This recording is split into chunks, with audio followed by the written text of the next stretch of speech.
That right? When you say no one knows, that means you don't know. Which side of illusion of the mind? When you start speaking of the unseen, you start playing into a realm of observation. That's it. Simple as that. Observation. It's the realm you're playing into. It's the conversation you're having.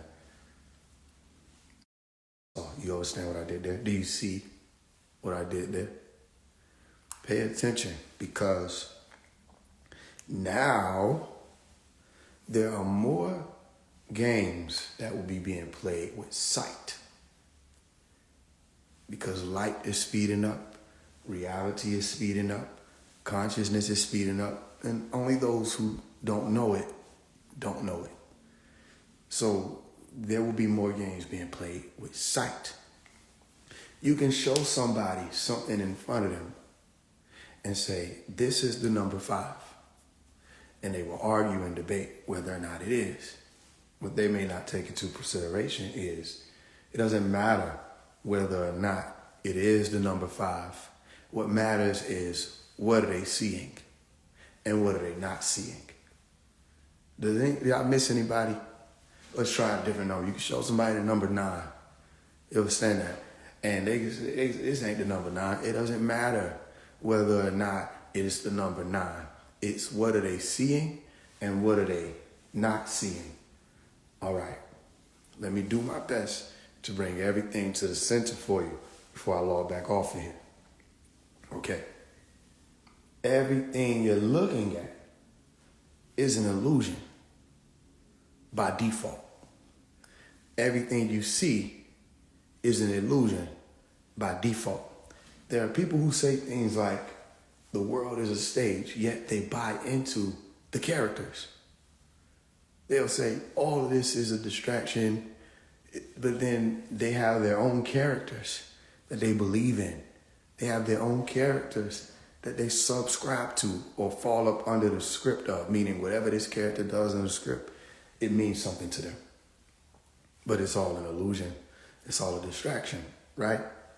Okay, elite, chosen ones, here goes your message. You cannot be in that theater when that go off. Because it doesn't matter whether or not you believe or that, if you're in that theater, when that go off, you're in that theater. And whatever happens to those onlookers who participated in the theater or who participated in the circus, you know, people who get their tickets and go to the circus, let's say Universal throws a circus, right? They put on a show. You got your tickets and you go there and you show up, you're still participating in that circus. You have to be outside of the circus. You have to be outside of the theater for you not to be right there when the shit hit the fan. And let me tell you something. There are so many people in that theater.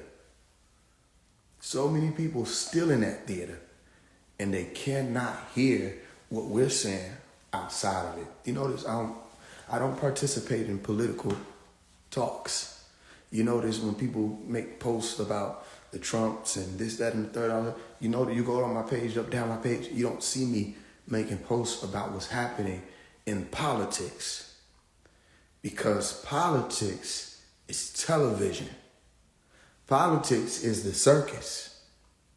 You understand that? And politics is somebody shows you a number 5 or a number 9, and you'll argue, that ain't no number 5. Somebody else argues, that isn't. It doesn't matter whether or not it's a 5 or a 9. Only thing that matters is what somebody sees and what they don't see. And when you're looking at a politician on the TV, do you see the teleprompter? Or do you not see the teleprompter? Okay, so here's your teleprompter, whether you see it or not. I'm telling you to be prompter. You're going to have to be on time. And on time is not on the circumference, on the outskirts of time. On time is not standing there next to this number or standing there next to... On time is being right there in the center of it. You got to be in the center of time. Go back and watch my video when I was 16, with a 16-year-old Mason teach this class hidden knowledge, you'll see me make the dot and draw the circle around it and explain that as time. Okay, time and space are a continuum. Okay, time and space are one and the same. If you're in the center of time, you're in the center of space. It's speaking about a stance that you have to take in order for time not to miss you, or other words, for you not to be left behind or to be late. You understand? This is the way of the living. You know, when somebody passes away, they said the late this or the late that. You understand that? Okay, you don't want to be late in this day and time. You want to be able to be raised up incorruptible. And let me tell you how you can know who is left behind. If they still care about politics, they're gone. They're gone. Because what I will tell you is what you see in any of these politicians putting in front of you, it's not real. It's TV. You have to be a scientist to know that. It's television. It's not DEI, it's DIE. Wake up. Every time they throw it at you, you receive a curse word. They're saying die right there in front of you. And that's speaking to the corruptible flesh, the ones who won't raise up in time. It's not Joe Biden, it's Sleepy Joe. But why is it Sleepy Joe? It's not Donald J. Trump, it's Trump. But why is it Trump? Because there was a part of a book that they use to portray what's happening in his game. It's called the Bible. There's another book that partners with it. It's called the Quran. And they hid a lot of the game that they playing in these books. It's right there in the books.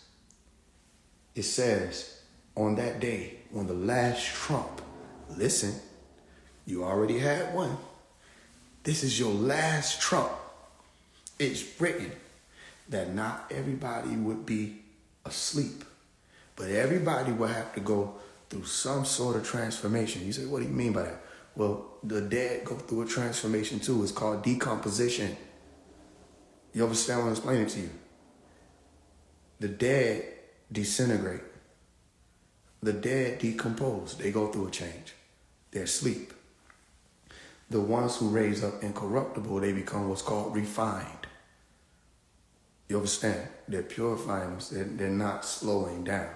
They're speeding up. Okay, last trump has been blown. These people have said, we're fighting for DIE. You need to hear me. If you're not hearing me, then it's whatever. You got to learn how to look at things and read them. This is your second Trump. They said some people would sleep. Others will be raised up. But everybody's going through a transformation. If you're not wise to see it, the media will have you hating people who are on the right side of your transformation and loving people who are on the left side of it. What does that mean? It means if somebody shows you a 5 or if somebody shows you a 9, you argue whether or not it's a 5 or 9. It don't matter what it is, it matters what you see or what you don't see. And let me tell you what you don't see. You don't see the bunkers filling up.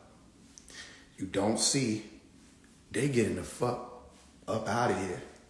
You don't see, you might hear it, but you don't really see that they're talking about existential threats coming from outside of the planet into it around the year 2030.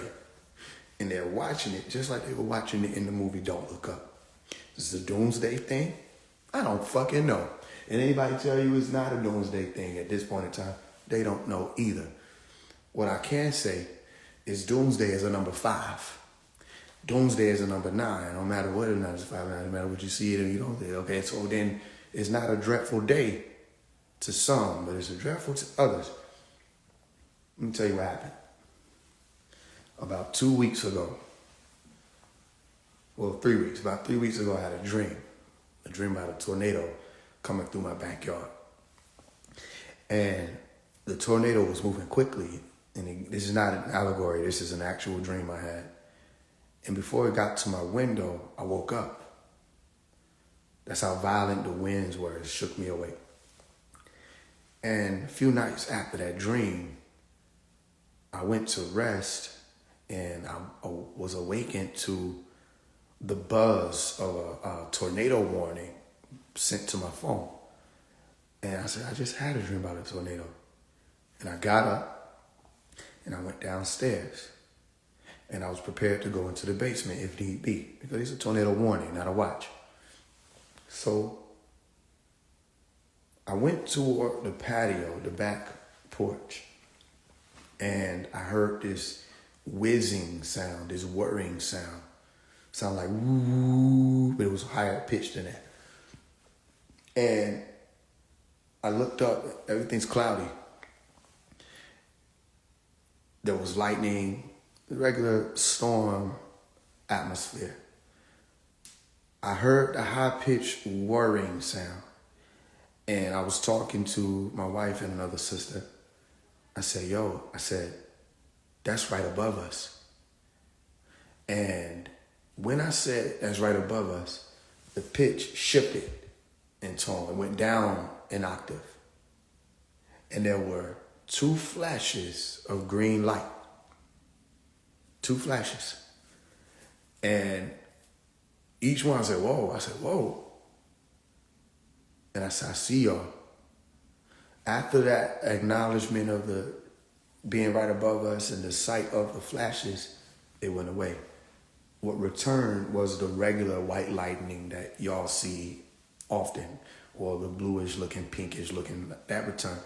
But there were 2 green flashes. And after that acknowledgement, the flashes, the thunder went away, the tornado, the winds was slowed up, things started going back to normal. And I had this hair standing up on the back of my neck type sensation, but there was a knowing is what I'm explaining. I didn't see the craft. Are you with me? I didn't see the people driving it. However, I saw clear as you can see it, 2 green flashes. And remember I told you, the green lights are seen. When we started the green light movement, that was seen by not just people on the ground. Okay, so there were 2 green flashes. That was a message to me. You understand? Saying, we see you and we're here. So it's the same thing I've been telling y'all. This is my experience. Some of y'all having other experiences. You're like, what? And let me tell you something. You have to know why it's happening. You got to know why. This is everything your ancestors has been waiting for. This is everything you've been waiting for. You're in that moment right now.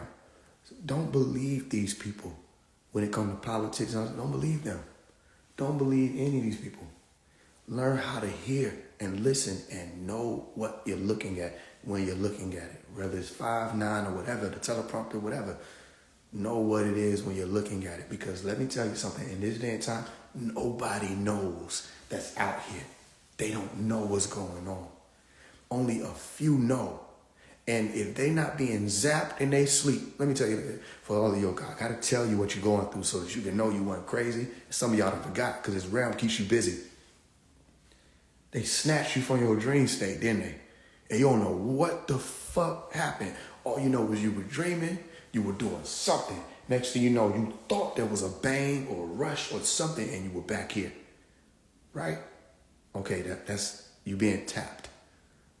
Some of y'all are going through that, right? Now, if you're not going through it, I don't know. All I'm saying is this is what we're going through. The few. They snatched you from your dream state, put you back here quick. And it had to be quick because you had to question what the fuck just happened. If you didn't have the what the fuck just happened, you just woke up and yawned, I'm not talking to you.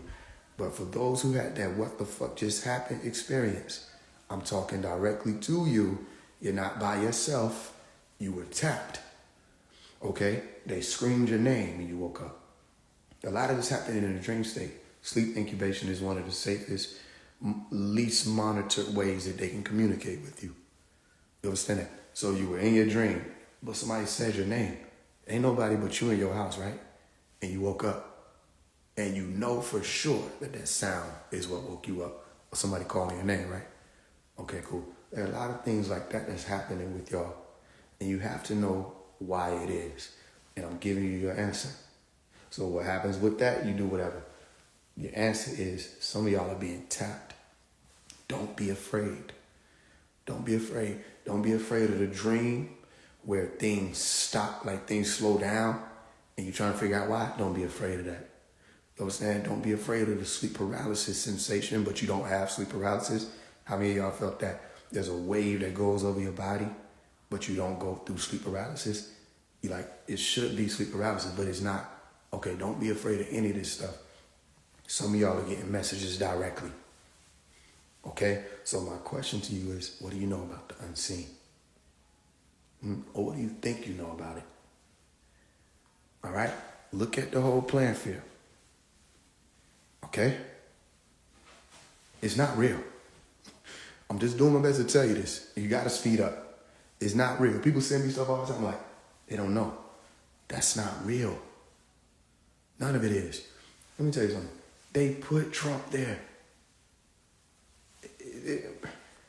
It's a part of the story. You just don't know what you're looking at. You just see 5'9", you don't know what it's a part of the story. But you have to figure out why he's there. And you also have to figure out why does it matter that he's there. Some of you need Trump. Some of you need the word so that you can look in your Bible and see it there. Some of you need your name to be screamed while you're resting. Some of you need to be snapshot of your dream. Some of you need to fall down the stairs because somebody pushed you, but ain't nobody in your house. Some of y'all, you felt somebody tap you. You were alive and awake, walking around. You could feel the presence. Some of y'all need it in different ways. Question, are you going to win the game? In this part of your initiation, how far along have you come mentally? Have you figured why you're here yet? And if you haven't, then you got a little further to go. But some of y'all need different messages in different ways, and a lot of it happens in the celebrity realm. That's because there's a lot of attention going there, a lot of focus going there. So they use the stars. We use the stars. We move them around.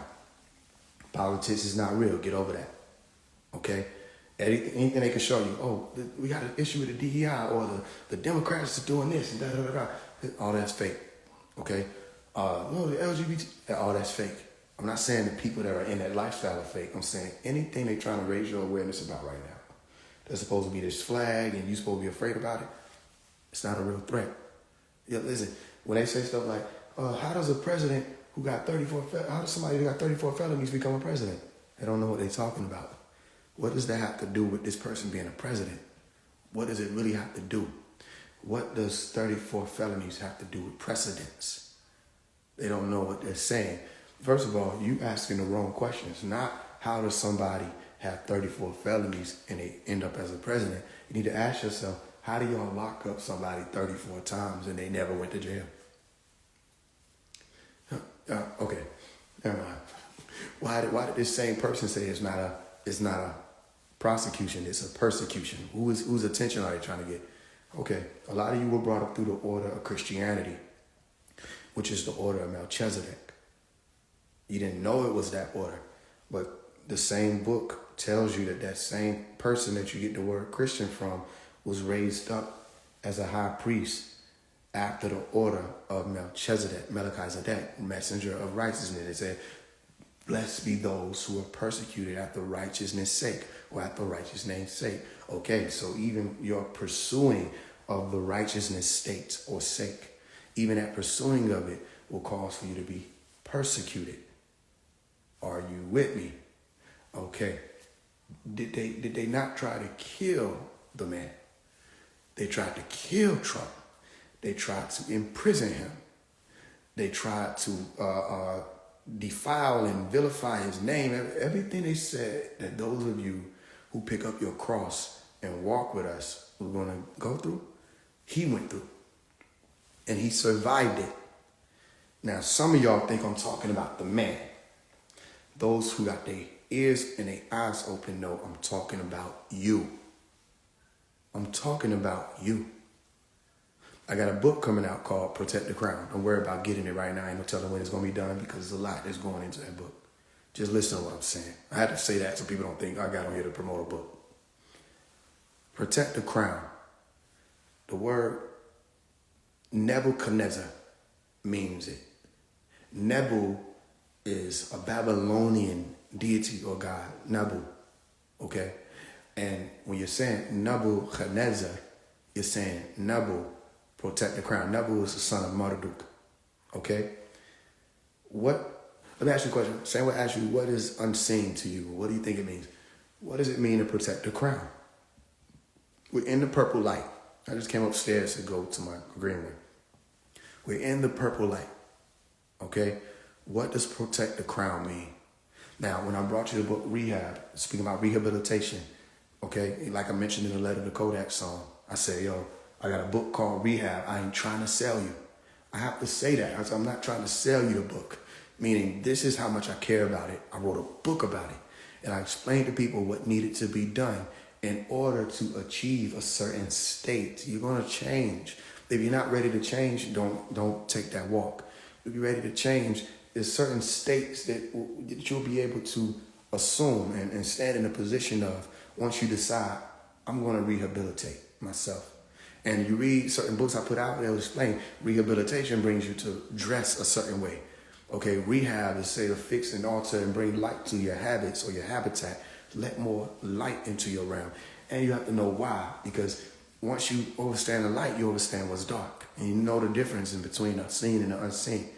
Once you have that, you know that, okay, who you are out in public, as they call it, is one thing. That's your representative for most people. They're presenting it again, which is called a statue. It's not really who they are. Most people you meet, if not all people you've ever met, they're only giving you their representative. Are you with me? Okay. Rarely do people present themselves. A lot of times people, they behave as if they're going into an interview, which is an oxymoron, because the interview isn't even always about going into your view. There's an interview saying that, just say enter into your view. But most people don't even want to do that. They want to deal with whatever the fives and the nines is of reality. So most of the time you see somebody, oh, they're interviewing this person. It's possibly because of something viral that happened around that person. They don't give a damn about the person. If they did, they would ask them more personal questions. What people think is personal is relationships and all that. No, it's personal is inner thoughts and desires. Personal is aspirations about this, that, and the third. Personal goes into that. There are people talking about what happened with this person when you got into a fight with that. None of that's personal. That's why I tell you, nobody can expose phase one because they don't understand where I am. They don't know where I am. How can you expose me? Only person who can expose phase one is myself. The only way you can expose somebody is you have to be able to say where they are, as in why they're here. What is the read? Locate them on the grand scheme, the coordinate. Locate these people and say, this is why this star showed up in your sky. You understand? Or this is why this stone showed up in your mud. And they can't do that. So my point to you is there's an unseen and there's a seen. There's a left and there's a right. There's a balance and all of that. And there's a crown that sits in the center. Okay, that's your corona or your crone or Quran. It sits right there in the center. Quran is C-R-O-N also. And that means the God of time in Greek. Okay, you have to protect that crown. And that question is, what does that mean? What does it mean to protect it? You have it. What does it mean to protect it? Now, if you've been walking with me, I did a class with the brother Young Elder. It was called Psychic Self-Defense. And I explained a lot about a science that we got people that think they know what it is, but then they don't use it. Psychic self-defense. And the part of that is knowing what can harm you and what can't harm you. You don't have to protect yourself from a gnat that's bumping up against your window. You know what I'm saying? And you're like, oh shit, let me go. That's the lack of knowledge. You cause yourself to perish. People they say they get the bugging out. It's like they seen a bug and then they damn near run themselves through a glass and hop out for the higher story on the building. And that was, the bug wasn't that much of a threat, but it appeared to be that way. And it caused that response, right? Okay, not everything requires the response that you may think it requires. This is a part of psychic self-defense, knowing what can harm you and what can't harm you. And another part of psychic self-defense is not looking outside always to see that you need to be defending yourself from things that are outside. Okay? You can also focus in on, and it helps to focus in on what's happening in the inner workings of the being that you need to be able to defend yourself from. And a thought that's happening inside of your brain, not outside of it, if you're not cautious of what that thought can do, okay, not only can it affect your whole life, it can affect your whole being. You understand that? So there's just certain things you have to literally know the science of the funnel. You have to know what's coming in and what's leaving out. All right? I teach ether in that regard. And my way of I was just talking about somebody about this recently.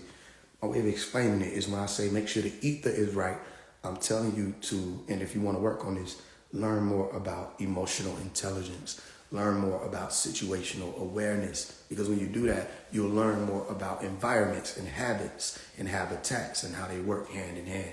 When you learn more about that, you'll know what your tendencies are or what they are not to affect these environments or habits or habitats in whichever way you're affecting them or not affecting them. You'll know more about it. But you have to be emotionally intelligent enough to know that. You have to be situationally aware enough to know that. If you don't know that when you walk in the house and you're upset and you're slamming things around, that it's going to affect everybody that's in there because you're that powerful.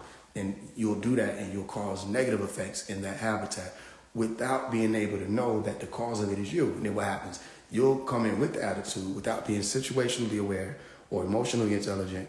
You'll walk in with the attitude. Other people are catching the attitude, responding to your attitude, and you get upset with them because they got a what?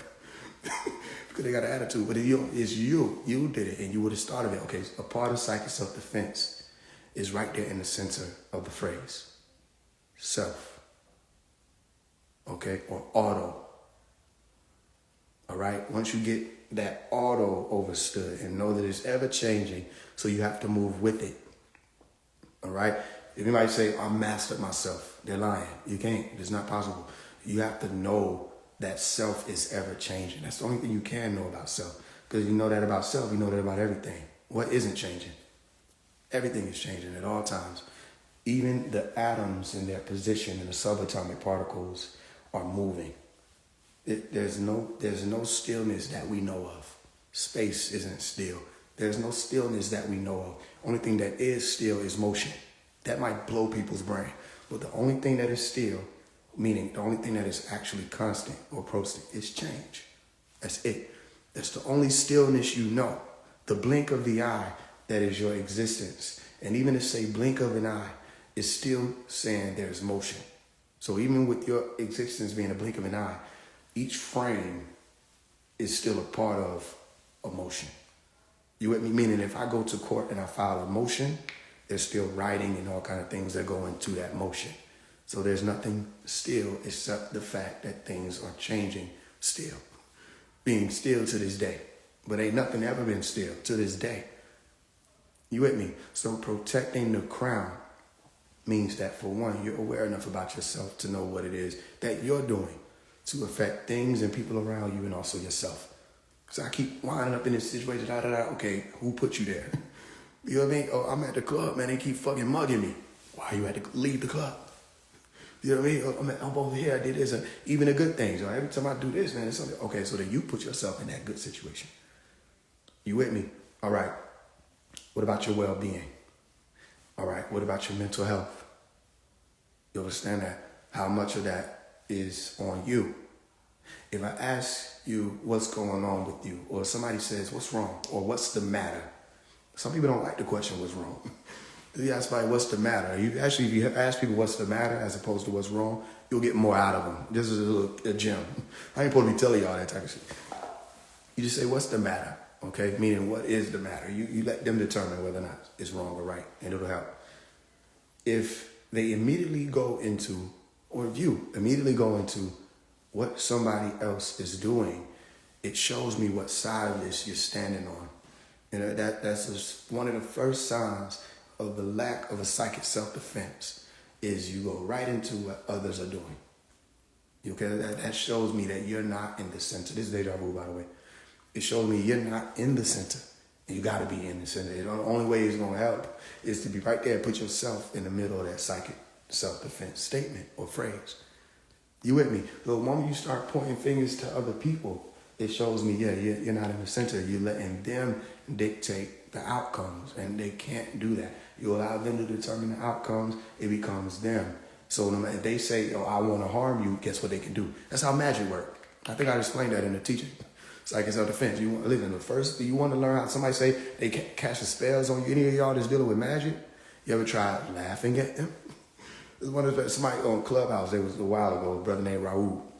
He said, yo, man, I astral projected and I found myself in this realm. I keep falling into this realm where it's like alligators and all kind of stuff. And he don't know what to do. He said every time he get to a certain point, an alligator meets him and they try to attack him and all this stuff. He said, what should I do? He said, have I ever ran into that? I said, you ever tried laughing at him?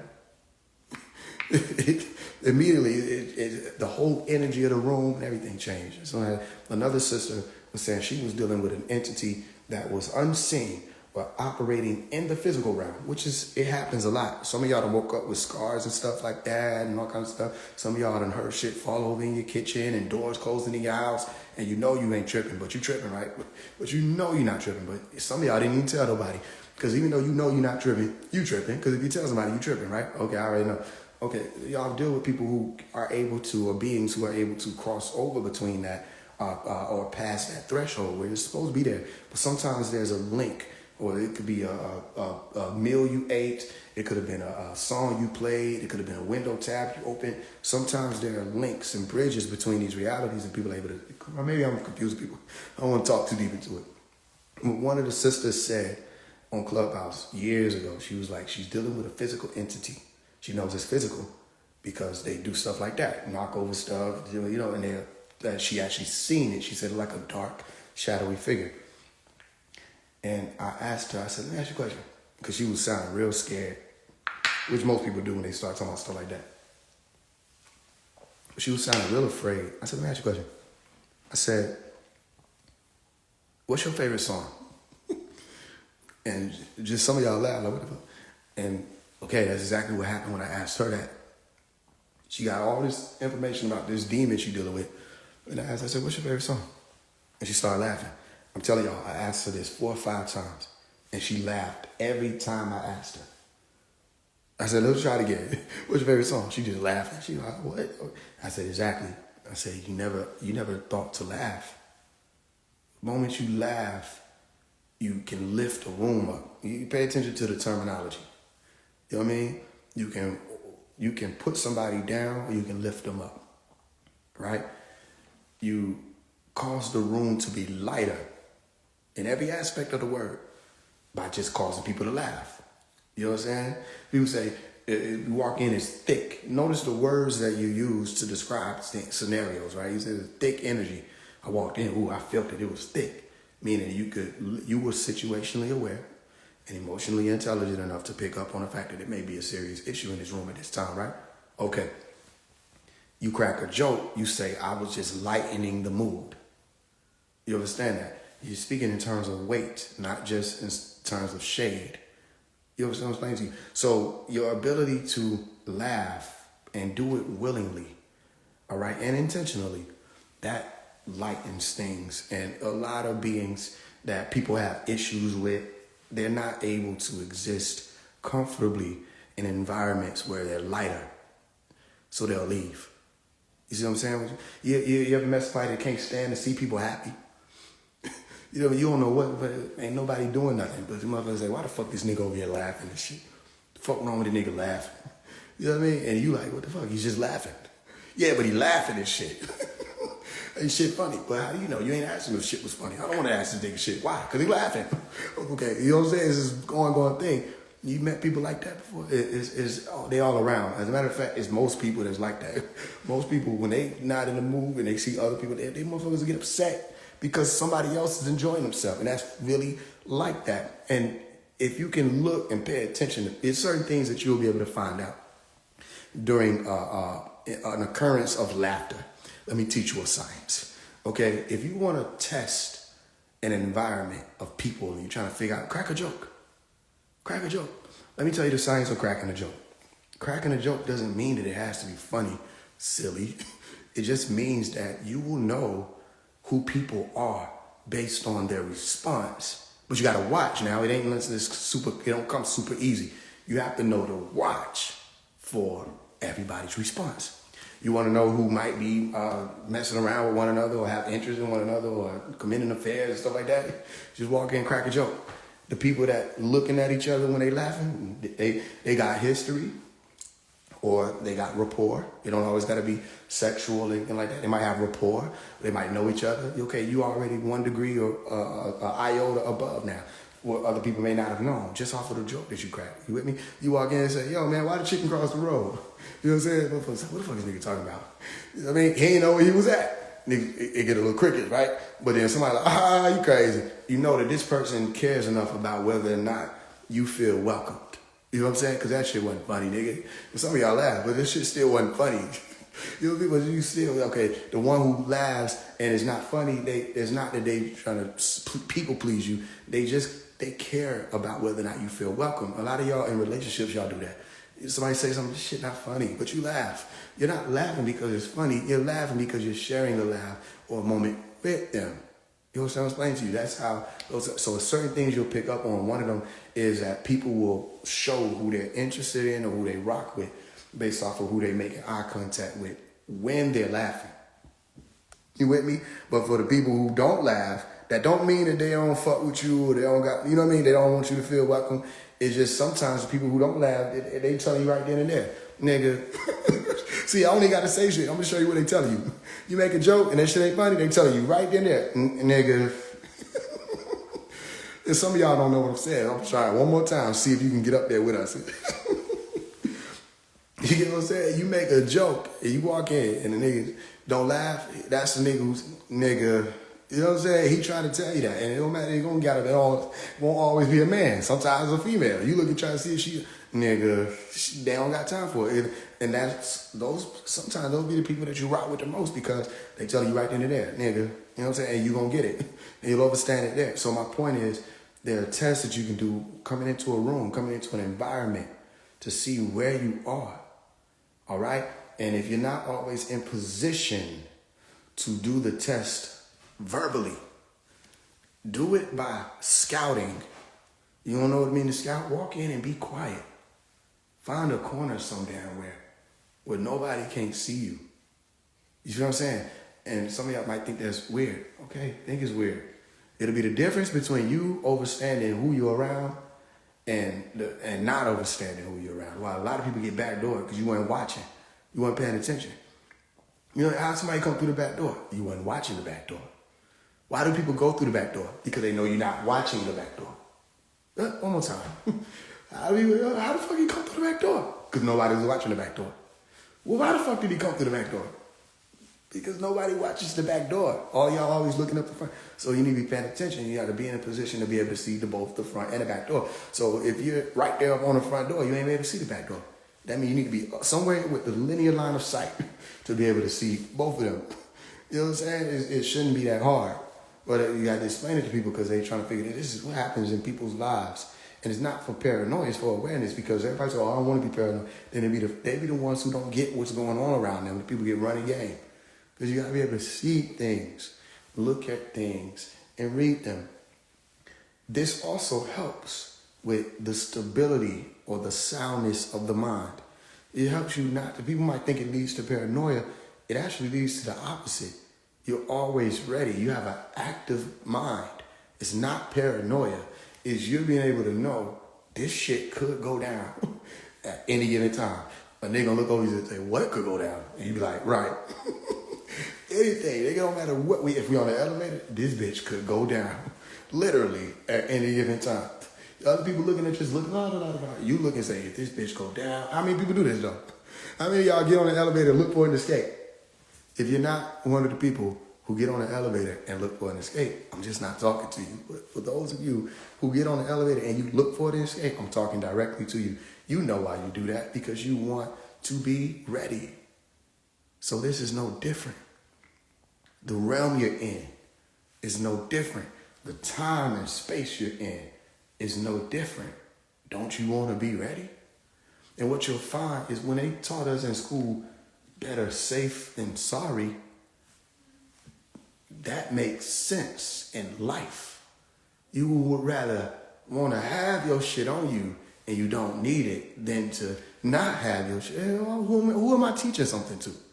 Right? Now, why people don't transfer this when they start talking about politics? Information is your gun.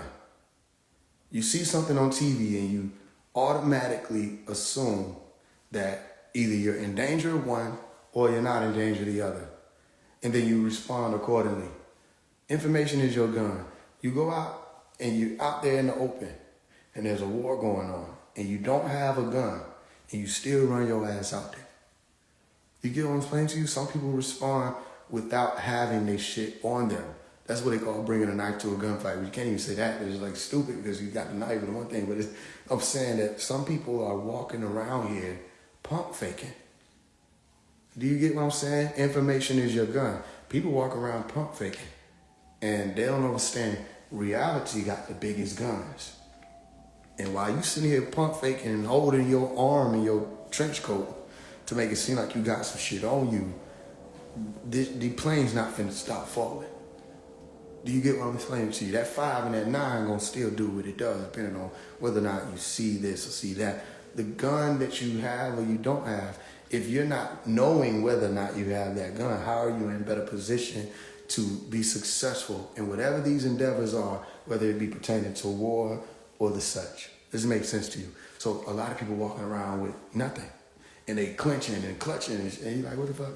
And you, okay, shoot me. And I'll go do it.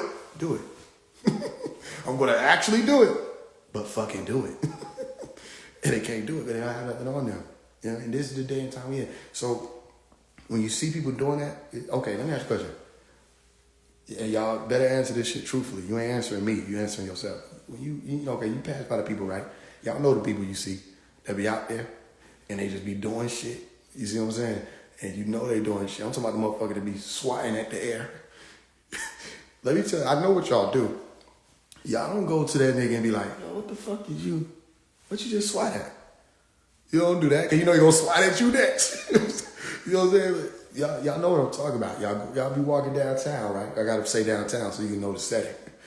And you see the nigga that just be swatting that shit and cussing the shit. I'm going to tell you, I know what you're saying. You saw the nigga who was cussing the shit out of nobody. You don't know they say, that nigga cussed the fuck out nobody's ass. Remember that shit? Okay. Did you walk up to him and be like, yo, who the fuck you cussing out?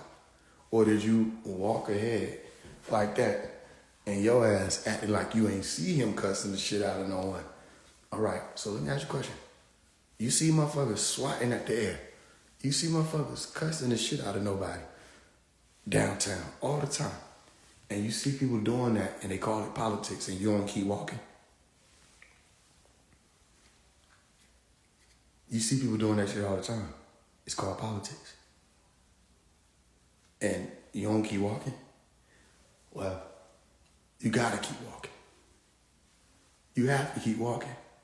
Because if you stand out there waiting for either them to tell you who nobody is or for you to magically see who the fuck they swatting at, you're gonna be there. And you're gonna be stuck right there waiting for some shit that ain't never gonna happen. You're dealing with somebody experiencing a hallucination. They're swatting at some shit that ain't really there. You understand what I'm explaining to you? Not in a way that they're able to perceive it. That's politics. That's politics. Let me tell you how you know it's politics. Because if you ask that same motherfucker, go ahead, you can ask the tribe, who the fuck is you swatting at? They're going to be like, this nigga Tommy. All right? Walk away. Come back 30 seconds later. Be like, yo, who the fuck is you swatting at? I told you I'm swatting at this nigga Bill. And do that 50 more times, it's gonna be a different name. It's gonna be a different name. And you still ain't gonna see Tommy, Bill, whoever the fuck their name. You're just gonna see a bunch of swatting motions and different names for who the fuck they swat. It sounds familiar. It sounds like politics. It sounds like Ukraine versus Russia.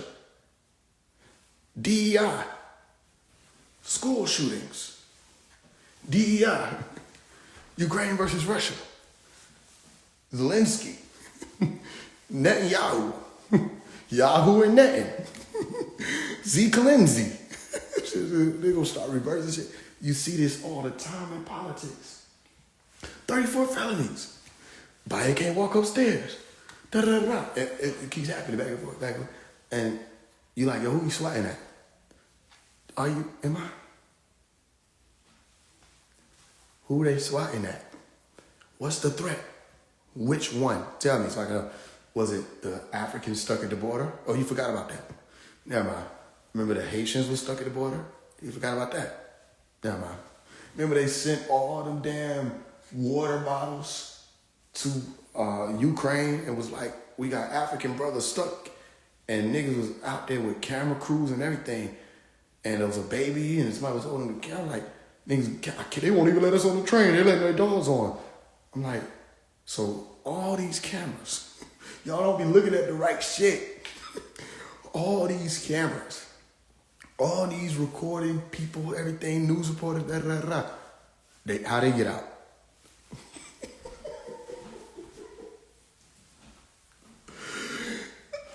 What is it, they flew drones over there? No, don't leave. They won't let us leave. All right, so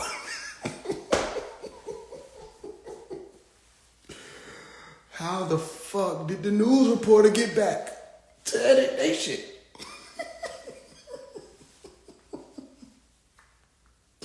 Did you see a selfie video? Did you see the news record after they got done recording them? Be like, yeah, we out here. Did you see them niggas? We out here, bitch. Ukraine, man, they won't let them leave, man. Shit fucked up out here. Look at the dog getting on. They play the dog in the motherfucker. Y'all ain't check his passport. Check Scooby shit too. Check Scooby shit too. Shit fucked up out here. Did they do that? No, but y'all said that to myself. Oh, we gotta help them. They swatting that air. Then they be looking at me getting mad at me. Say, you insensitive. You not sensitive. You can't sense shit.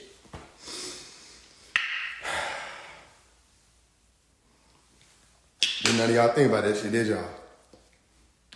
You know what I mean? They had them little niggas riding around on a horse whipping them Haitian niggas. And then nobody look at them niggas with the camera and say, come over here. You best be getting.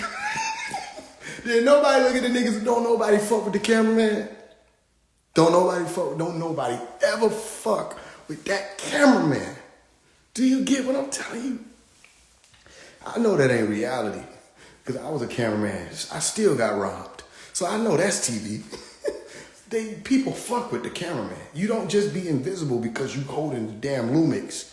The shit, they still see you and you still get laid down too. I don't understand this part. So then nobody fuck with them. You know what I'm saying? It's always a cameraman, ain't it? Damn, y'all listen, let me tell you what else you see you swatting that air. You ever seen the commercial? You turn on TV, right? You just enjoying whatever the fuck you was enjoying. TV show, da da da da. You got your TV dinner. And then they just turn on this commercial. And the commercial got the vibe.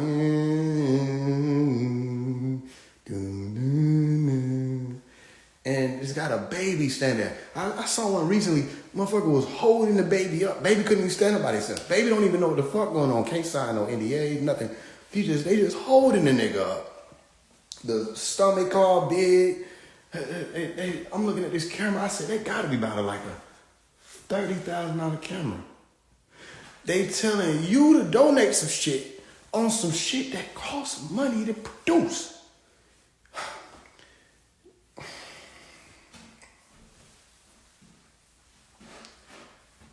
Okay, it costs money to make the fucking commercial. It costs money to air it. It costs money to promote the shit on social media to y'all. And then nobody to think to give this little baby no damn money out of the production costs. But then they tapped you at home and was like, can you send him some money? And they spent $40,000-$50,000 on that damn commercial. I know what the fuck go into getting this shit out there. Or more sometimes. All you gotta do is just fucking put the money that you spend to get the shit done in air, swatting at air. Because you didn't, any of y'all, I know you might think it, but didn't none of y'all see the same baby in all them commercials since we were little? Because they always get a different baby. What the fuck, when did they show us that they helped the damn babies? Y'all ever seen that? They always show you another baby. We gotta feed this one too. No, show me the other one's stomach littler. Before I start sentencing them over, you ain't showed me that you ain't helped nobody's stomach. They keep saying, why y'all say, it's like this, all of them got the same response. I'd have been hungry before. My stomach ain't never got fat. Yeah, I'm telling you what's going on. These people, listen, I have not ate food for 9 days straight. Nigga, the stomach gets smaller. You know what I'm telling you? But they always find some, where the niggas say, no, not him. He's really hungry. This nigga's stomach full. Let me stop before they put me on down. My point is, people be swatting at air. And they don't know they're swatting at air. People will tell you that they're working on a problem that's not a problem. But as long as they can get a response that makes it seem like there is a problem, then whatever they wanted that response brings about, they'll get it. I don't see, the only issues that human beings have right now, people can't even verify for themselves or validate for themselves. And that's extraterrestrial shit. You know, it's about shit that if that hit here, y'all got problems. Well, we got problems, technically. You know what I'm saying? There's stuff like that. But all this politics and whether or not these people, there's World War III, all that. Man, listen. World War III, I wouldn't even tell you to be worried about it. If you prepare for it, you prepare for it. But this is not going to be, if it happens as they say it will, it ain't some shit you won't be able to be like, man, fuck this shit, da-da-da-da, I'm going to do this, I'm going to do that. You ain't going to be able to, I'm going to do me your way out of World War III. You're talking about thermonuclear warfare, or maybe whatever the fuck else advanced weaponry they done came up with that's worse than the damn nuclear weapon. I know everybody expected just nuclear, but they got some shit that's worse than that. If they go, they going to try to just oblivion everything. That's just what the fuck they going to do, because it's going to be their last straw. Motherfuckers is tired. People don't want Trump to do what he doing because he working with a lot of different races of beings and all kinds of stuff. There's a lot going on people can't see. Remember I told you it's unseen. So there's a lot of stuff going on that people, you like, why is Elon working with Trump? Da-da-da-da. Why is Elon working with Trump? Don't Elon got something to do with what's going out there in space? Never mind. Wasn't Trump the president that said y'all got 180 days to tell everybody what the fuck going on with aliens? Never mind.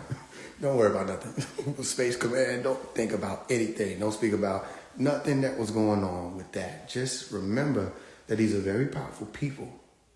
And they'll say stuff like nobody's above the law. Let me tell you something. There are people who are above that law. And you can tell who's above the law because of how they move. There are people who are above the law. Where are you going to lock Trump up at? That was TV. Every time remember they would lock him up every Monday. So every time they locked him up, people was getting ready. They watching the TV, said, Trump about to come on, Trump about to come on. They lock him up, da-da-da. People cheered. And they went to work the next morning. He got out the next morning with them. You know what I mean? Actually, he didn't go in. It was just TV. They turned it off. They're like, okay, they shook his hand. This was going to be huge promotion. And then they go on about it. And then you see him get locked up the next Monday. How many times they lock him up? Remember how many times they locked Trump up? And he didn't ever go to jail? You know what I'm saying? You get locked up one time. I done been lost in the system, all kind of stuff. They'll lose you. You got to stay on their ass about getting you out. This nigga, listen, they escorted Trump to jail. You ever seen anybody get escorted? Okay. When you get locked up, do they be like, all right, are we going to follow you? Niggas, have we ever encountered that shit? Do you know what the fuck I'm talking about? Do anybody hear me, or are you paying? Were you watching the woman in the red fucking dress? Do they ever be like, all right, look, we're going to need you to go ahead and make a left up there. We're going to follow you. We're going to ride behind you. And where we going? We're going to jail. Yeah, they don't ever say we're going to jail. They say you going to jail. They have everybody under arrest, the police included. They escorted this nigga down the street. We said, what the fuck is that? Oh, that's just Trump. He just going to jail with them. And then he got out to the picture. It was paparazzi. The niggas was fans. They got this nigga out. He go and take a picture, and then they put it up. Said, we got him. And then he walked out. I don't fucking get it. I don't fucking get people. I was like, why you said he was in jail? Yeah, so they got his mugshot. That's just a fucking photograph. They just took a picture of this man. They threw peaches at this nigga twice. They said, we can't impeach him once, we're going to impeach him again. People said, I smell a third impeachment. Do you understand that they never threw a peach at a nigga twice? For one, if you throw a peach at a nigga 2 times and you don't knock him out, stop throwing peaches at this nigga. That's enough. Use a different fruit. It's apples, all kind of shit. You just don't keep peaching a nigga. It's not going to work. They done try felonies. They said he's a felon. I said he got back up afterwards. He fell in 34 times. He still got out. I don't understand. So, it's TV. I know you might want to believe it's real, but it's TV. What I will say is that nigga go off script 99% of the time. And I found it interesting. They told people, I didn't do it because I just don't be doing it. But they told people, don't watch the State of the Union thing. I saw the clips. That shit was TV. They had Al Green on there. Now, some of y'all gonna lie and put on like these spectacles. But I know when y'all nigga ass seen Al Green.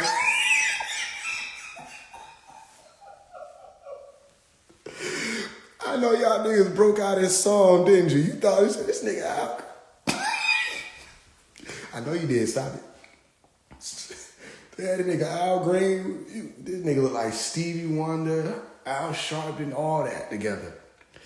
This nigga throwing up signals and shit. They had people holding up signs.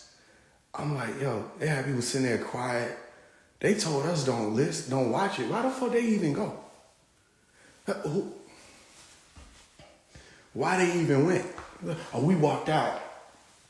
Then why the fuck did you even go? You knew you was prepared to be an asshole. Y'all dressed up like it. Everybody was like, we're gonna be an asshole today. And y'all went and y'all walked out. And it's a statement for who? Because you told people don't watch it. It's TV. That's what I'm telling you. Y'all had to look at the right shit. If they told y'all not to watch it, why the fuck were they holding up signs and shit, making statements on it? And then why did they show y'all that? It's all TV. What you've seen in politics is what you've always been seeing. It's television. And you know who running what based off of who got control over what station. It's still television. It's still the same fight that's been going on since the beginning. It's your ones who want disorder, and it's your ones who want order. And it's your ones who in between who know that even sometimes the ones who want order, they'll do things that are out of line that cause disorder. And the ones who want disorder, they'll do things that may cause order. So you have to know which side to play at what point in time. Which means you can't say I'm a Democrat. You can't say I'm a Republican. You have to be like, I'm alive. You understand what I'm explaining to you? The more you feed into this, I'm a Democrat, I'm a Moor. People ask me, especially since they seen a letter to go there, oh, you're a Freemason? They have to catch up. I was a Freemason or a Mason at 16. That's so old. That's 10 years ago. There's more things in life that have things to do. I'm showing you this symbol for a reason. I'm showing you this emblem for a reason. You have to know that it's not the I am thing that's going to liberate you as far as the titles and stuff. Unless you're speaking about the only thing that you truly can determine is life. I'm living. I'm alive. And being alive is different from being being DIE. Stop caring about what they're going to give you. If these politicians say, we need the jobs that these other people got, that's fake. Why? The fuck? Niggas might not want to fly planes. Why the fuck do you go fly planes? I don't fucking want to do that.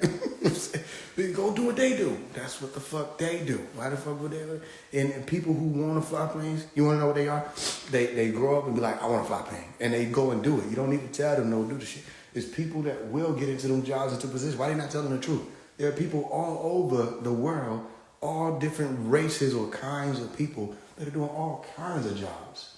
You know, I don't understand this thing, but they're trying to make y'all think that there's some scarcity when it comes to positions and trades and skills, and there's not. It's fake. It's TV. It's TV. It's fake. You know what I'm saying? A lot of the stuff that people are saying that their administration is trying to do away with, when you really look into it, shit don't need to be there.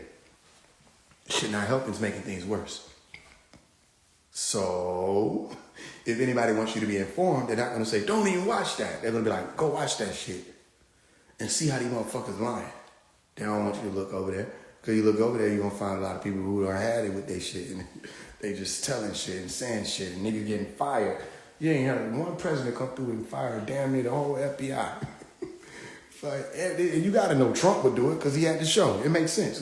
You're fired. This nigga, every time, the first day before he even sat down, they said, what the fuck is that? Niggas smell smoke because he was already firing shit before he sat down.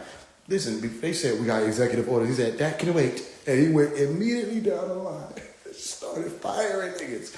He didn't even do it officially or formally. That nigga just got on the phone and just started texting niggas. Well, you don't got to come in.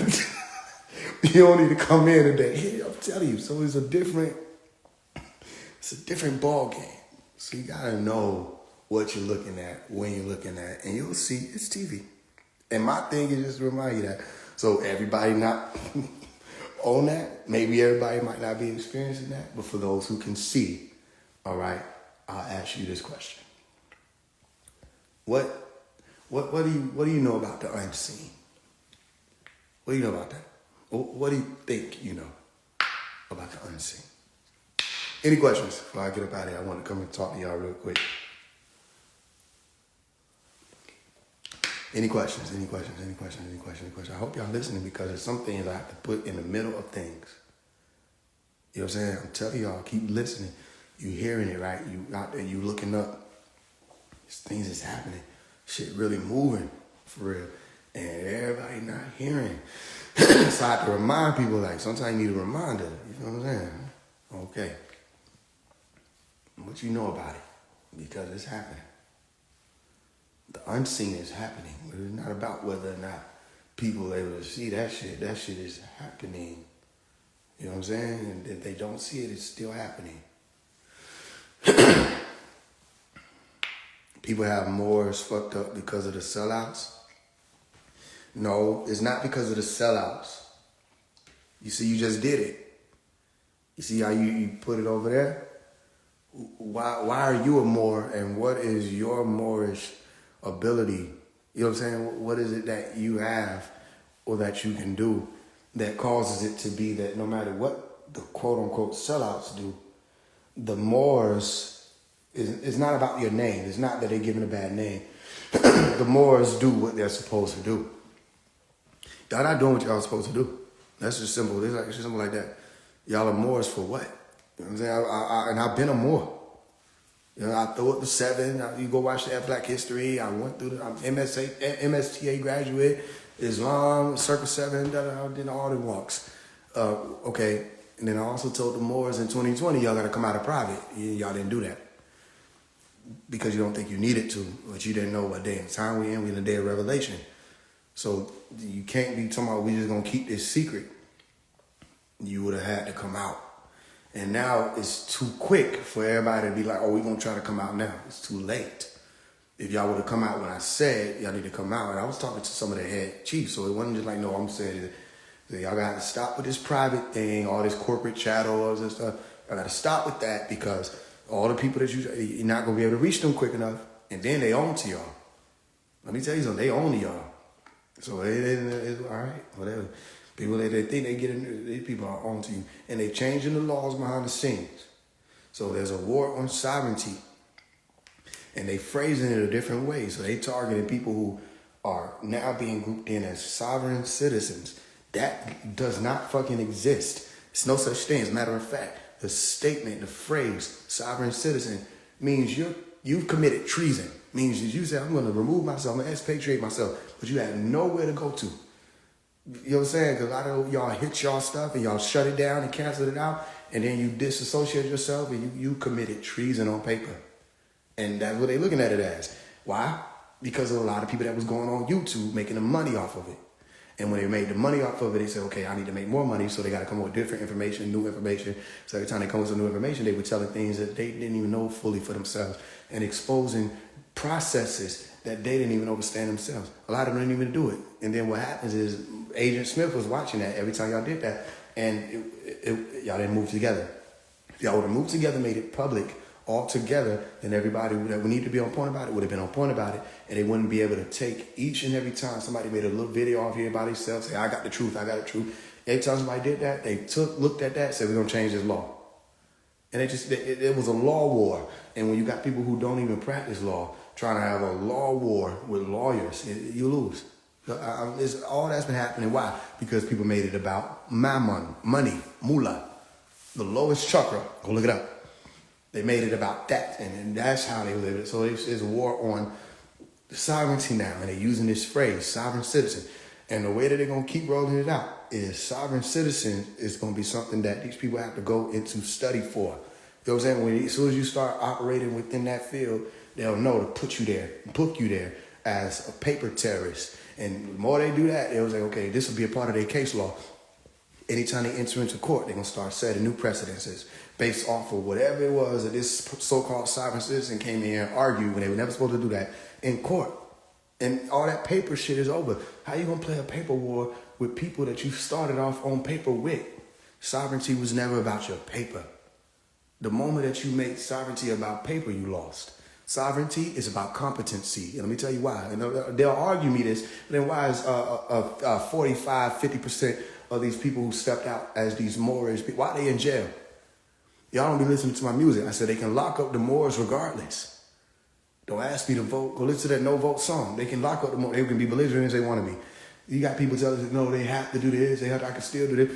No, you have to know what it is that's been put in place to fight certain things that people done already went out and blew up in front of everybody without the calculation, the proper calculation. So now they know how to respond to it. So people are being taught, we're going to respond to this way. When they do this, that.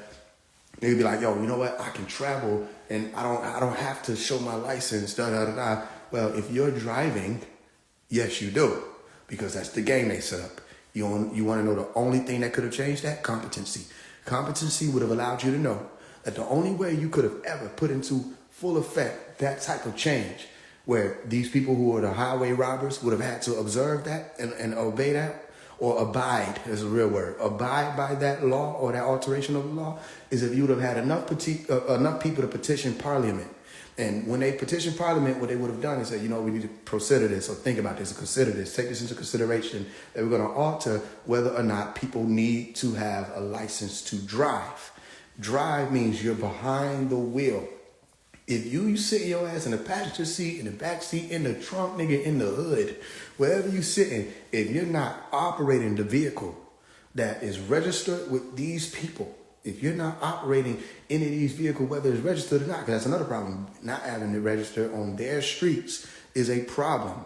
If you're behind that wheel and you're not registered, they cannot account for your travels. They cannot account for your commerce. They cannot account for anything that you're doing. So then if there is something that happens where somebody has an accident or whatever happened, they're not able to really hold you liable for that, because where's your driver's license? Then that's an infraction. That's why they do things like suspending license and all that other stuff. Ask me. I'll tell you, I know. That's why they do all of that, because if they need to have an account of all of their people that's operating in their system. So when people say, oh, I'm just traveling. Well, no, you're not just traveling, because according to them, traveling means that you are on the chariot, not the horse. The chariot was being pulled by a horse. So so then the horse would have been the person that was able to drive at that time. Now, you're not driving or traveling with horses. You're using vehicles that have horse power. You understand me? So then somebody has to operate that vehicle. You with me? And them operating that vehicle, they have to be licensed to operate it. Just like you have to be licensed to operate a forklift. This is how they run their system. Now, if you build a system on your own land and you get your ass in a vehicle or go-kart that you built, you produced it, as long as you don't drive on the streets that they have systems set up and tied to, that's your land, your vehicle. You can do donuts on that bitch because it's your land. That's another thing. Your is a word that people are not understanding. Your means they acknowledge you for having it. Your means that they're not going to wage war if you decide that you're going to do things on that land that they don't approve of. If you do things on that land that they don't approve of, guess what they'll decide? They're going to wage war. You want to know what waging war looks like? They take you off the land, they take the people off the land, and they seize the land. Don't you get what I'm explaining to you? So I know it. I get it. We tired of the oppression. We fight these people. Well, are you competent enough to know how to do that? It would have worked if y'all stuck together. That's with everything. But it's too many Moors that thought I'm the one with the truth. I'm the one with this. I'm the one with that. Nobody wanted to work together. Y'all know that there's dissension amongst y'all. Know that. There's too many houses broke down. There's too many people following this people. Some people following Noble Drew Ali. Some people following Clarence 13X for a reason. This shit was split up. And then it's like y'all weren't able to work together. So then where's the nation? You got a lot of individuals that are running around thinking that they're going to be able to be above the law without understanding what it means to be above the law. So when they snatch you out of that vehicle and say, no, nigga, they'll do it. I've seen videos where people do it. I got my passport. And they still snatch you out of the vehicle. It's, you can't do this. Well, they can't do it, then why are they doing it? You're not even using the right lingo. It's not that they can't do it. It's unfavorable for you that they do it. And if it was unfavorable for you to do it, then your competency would have been able to see right then and there whether or not it would be coming. And you would be stopping it before it happens. This is what I'm explaining to you. We don't have competent people. As the Moors that could get stuff done, they ain't even here no more. Same thing with Ansari. A lot of the Ansari Allah who was able to make certain things move and stick together, get stuff done, and put the information out there, they ain't even here no more. You got a lot of people around here that are acting like they got, and it's safe on the internet, but then as soon as they get caught up, they go to court. Dr. Malachi York said that. He said all them truth law people is in here locked up with me. All that trust law, truth law shit, they locked up in here with me. You know what I'm explaining to you? Because when these people decide that they're going to get belligerent, they're going to do that. You have to be competent enough to know, wait a minute. Okay, do I want to sit here and have a pissing match with this motherfucker right now? Or do I want to make it home? I know this personally because my godfather, his name is Emmanuel, he wanted to head Moors. He got locked up and they were going to hold him for months because they was already holding him for an extended period of time. He put it on record, everything. He got an apology letter from the U.S. Corporation, of course. But he had to go under contract. He had to do the fingerprint and everything. But he wouldn't do it. He refused. And the more he refused, they just held him. They didn't say, okay, since you refused to go in contract with us, we're going to let you free. No, they just held him. He was in limbo. Y'all don't tell people about that part. Stop making it seem like this is all pretty. Oh, we're going to be able to... No, tell people about the fact that you cannot sit there and regurgitate shit that you done heard on videos on the internet. You have to know what it's called competency. Or how are you sovereign? You understand that? So knowing that the laws change is a part of being sovereign. Knowing that people's minds change is a part of being sovereign. When I was in court, 13 years old, standing in my all black on my square, that wasn't going to help me because guess what? It was a female judge. A female judge came in and I watched niggas get sent down the road back to back. And the nigga, it was a man that was on it. And then right when it was my turn, he left the bench. A female judge. Her name is Cassandra Kirk. Cassandra Kirk got on the bench. I think she's superior judge, supreme judge now. And she got me, like she let me off. She said, yo, we're going to adjust and close this case, She could have decided not to go that route. Okay, when people are in position to change their mind, and it's going to either be in your favor or not in your favor, it helps to be situationally aware to know whether or not you finna irritate the shit out of this person by citing stuff and throwing stuff out there that they already irritated about, because that shit is shutting down a lot of stuff, but not so much out in the open, because a lot of people that's out in the open don't know what they're talking about. It shut down a lot of stuff, yeah, for sure, but it's not going to shut it down how y'all think it shut it down, which is why they keep shutting the so-called sovereigns down. They shutting them down because they operated in sovereign citizenship, and it's not a real thing. It's a thing. It's called treason. You with me? So you have to know why I ain't come out here with all this that I know about it and start saying this, that, and that. You got to really be, you have to, it's a part of it where you have to be a part of that process and be out of it. And then you got to be able to be in position to ring one alarm. You cannot keep ringing alarm. They're going to shut down each alarm you ring. And the next thing you know, you're a terrorist. That's what they're going to call you. As a matter of fact, they're calling people that already. They put it on what's called a red list. Anybody, especially with these people, platforms, or all these people, they put them on a red list. These are terrorists. They calling what y'all are doing paper terrorism. You have to understand. I've been in this since a young child, so I already know what's going on. So there's certain things you have to. I said it's certain statements that I want to make, certain things I want to do, but I'm not able to do it right now. Why? Because we can't get people to be unified. I've talked to the Masons. I've talked to the Moors. I've talked to the NOI. I've talked to the Nuwapians. I've talked to your main problem as people is y'all are not able to work together. And then when you get a messenger that comes through and says, I figured out what your issue is. You say, what's the issue? Y'all work together. I was like, we're not doing that. That's your main thing. It's not the white man. I'm not mad at the U.S. No, they're doing their thing. No, you want me, I'm not, I hope you don't want me to be mad at the U.S. I'm not mad at them. No, we need to do our thing. And if we got a thing, let's do a thing. You have to show me that we're able to do our thing. If not, shut up. I don't want to hear about that. No, I don't care about that. Oh, the U.S. did that? Okay, well then let Trump handle that, because he handled it. Yeah, Trump doing more than y'all. And any of y'all could have done what Trump, if all of y'all came together, y'all would have been able to have been doing what Trump was doing. But Trump doing better than y'all. And that's one man. And that's the one man that a lot of people wanted us to think was some racist man coming out of the fucking, you know what I'm saying, sewer that's supposed to be taking everybody down. No, the thing is, if you're able to be competent enough by yourself, that's one thing. Imagine a bunch of competent, that's where you have a sovereign nation. And when you can show me a sovereign nation, then I'll go back into the temple and throw up the sevens with you. But other than that, Islam will be the most you get from me, because we're tired of it. I watched Dr. Malachi York sit in prison for 22 years, and that's one of the biggest Moors. And y'all left him. And when I bring it to y'all, he said, oh, we're not Nuwapians. You're still a fucking Moor. It's called United Nuwapian Nation of Moors. Same thing the Masons did. We're not helping him because he did his own thing. He's still amazing. He's still accepted. He's still free. The Nuwapian Grand Lodge is still accepted. All of y'all may not want to accept it. Some of y'all might throw Clandy or whatever you want to throw, but you want to be able to say that right there, sitting in the temple with the brothers, or sitting in the house with the brothers, but y'all left them. And the reason why y'all left them is because you said he wasn't going the way y'all went. But he's still a Mason.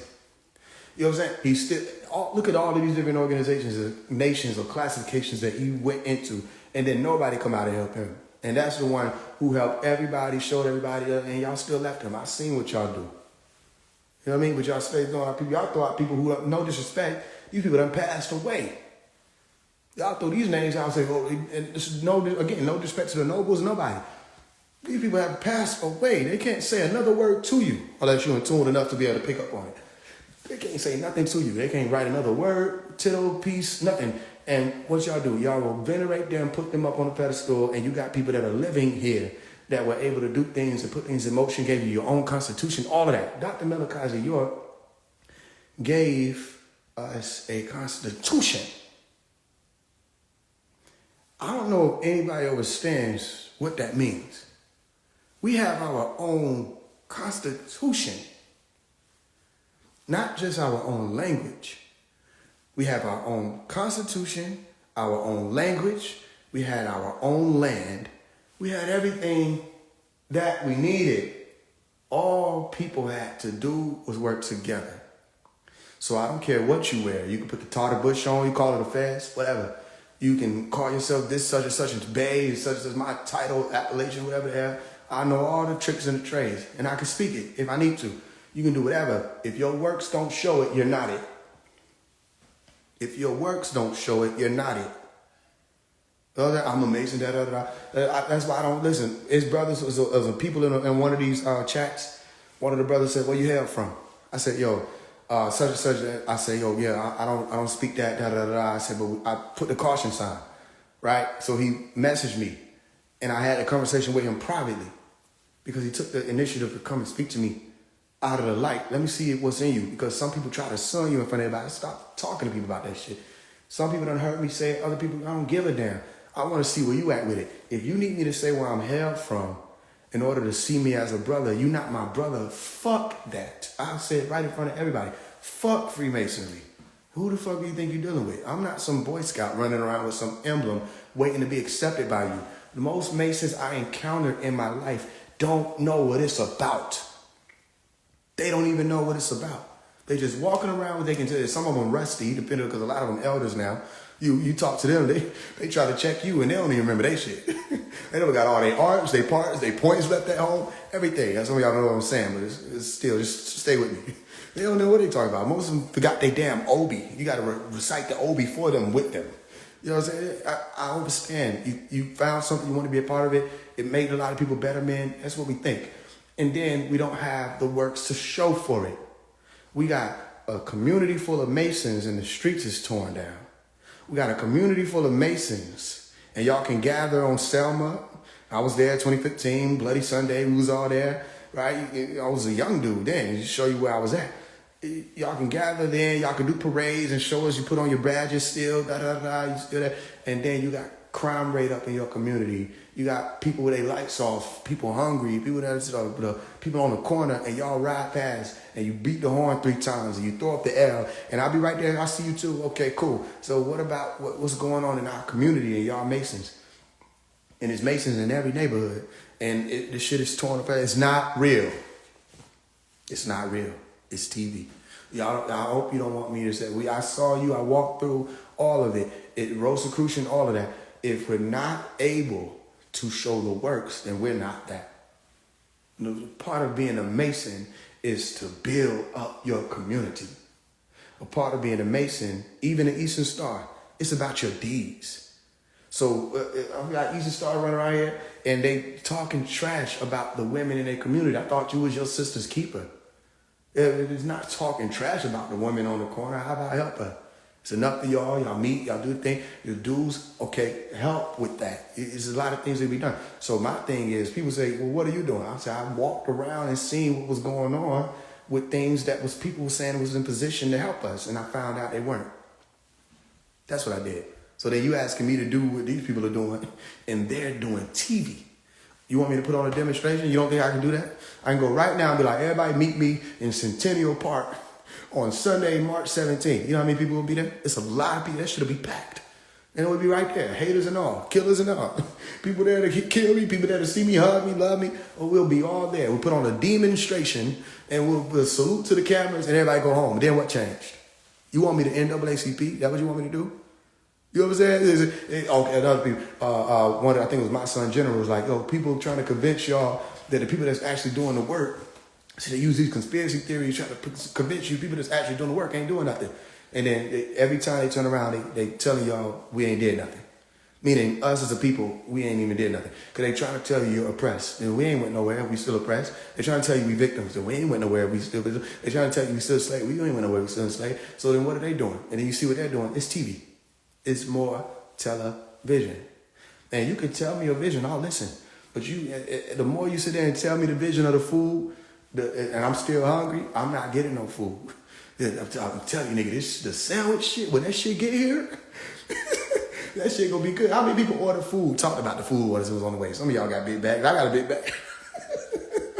So it was big bag activities. Okay, big bag activities, the niggas are sitting there, you all know what he did. We watched, we talked about the food, you saw the shit. Let me tell you how you know you...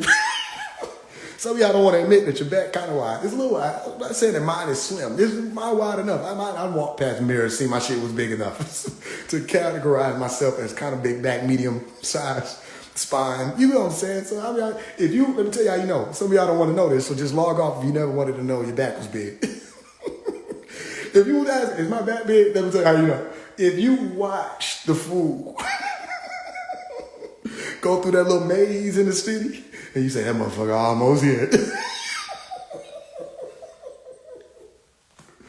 If you was, listen, let me tell you something. If you was standing there at the door before the motherfucker even get out, let me tell you what I know you did. You ain't even open the door, did you? Your ass sat there peeking through the damn thing. If you sat your ass at that door before this nigga got out the car, and you watched this nigga through the blinds, say, there go that nigga right there. Let me tell you, this is how you know you're back big. Instead of thinking it, next time say it out loud. Instead of thinking it, this is how you know you're back big. Just say it out loud next time. That shit almost on the way. I got about 5 minutes left in this motherfucker. There go that nigga right there.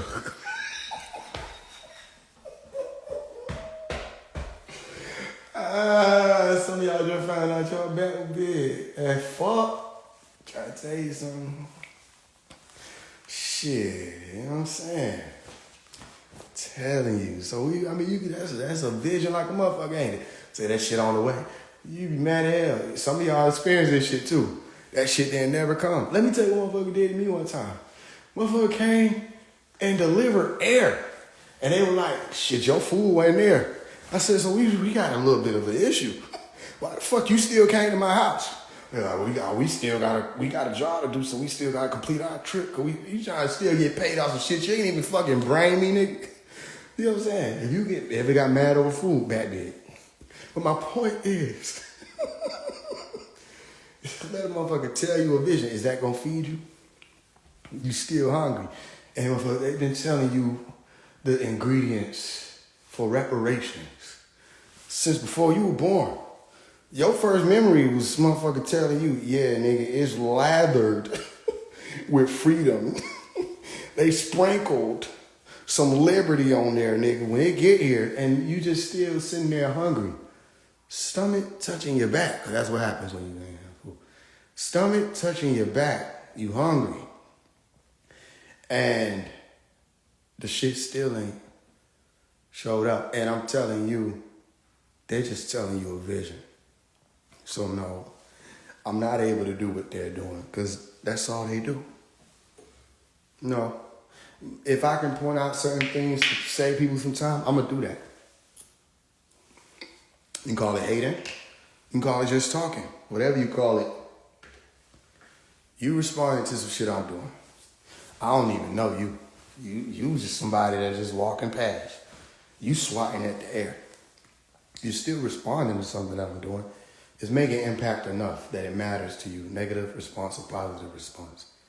That's fine. I can go to rest with that. So my point is, if people start paying more attention to the fact that we already got organizations and they're not working, then you'll see what the issue is. It's not the fact that we have organizations, it's that they don't work. Put them together, maybe they'll work. We have an NOI. It doesn't work. It's broken. We have a Nuwapians. It doesn't work. It's broken. We have a Moors. It doesn't work. It's broken. It only works with that which is called Nuwapo. And that means you bring them all together. That's the only way it works. And you can't get people to work together. I'm sorry. It's just small group, big group, it don't matter. They won't work. They won't fucking work together. You know what I mean? That's my update when it comes to Dr. Malachi York too. Y'all, is that nobody don't work together. I do my best. I say like, I think you should work. Somebody will tell me this part.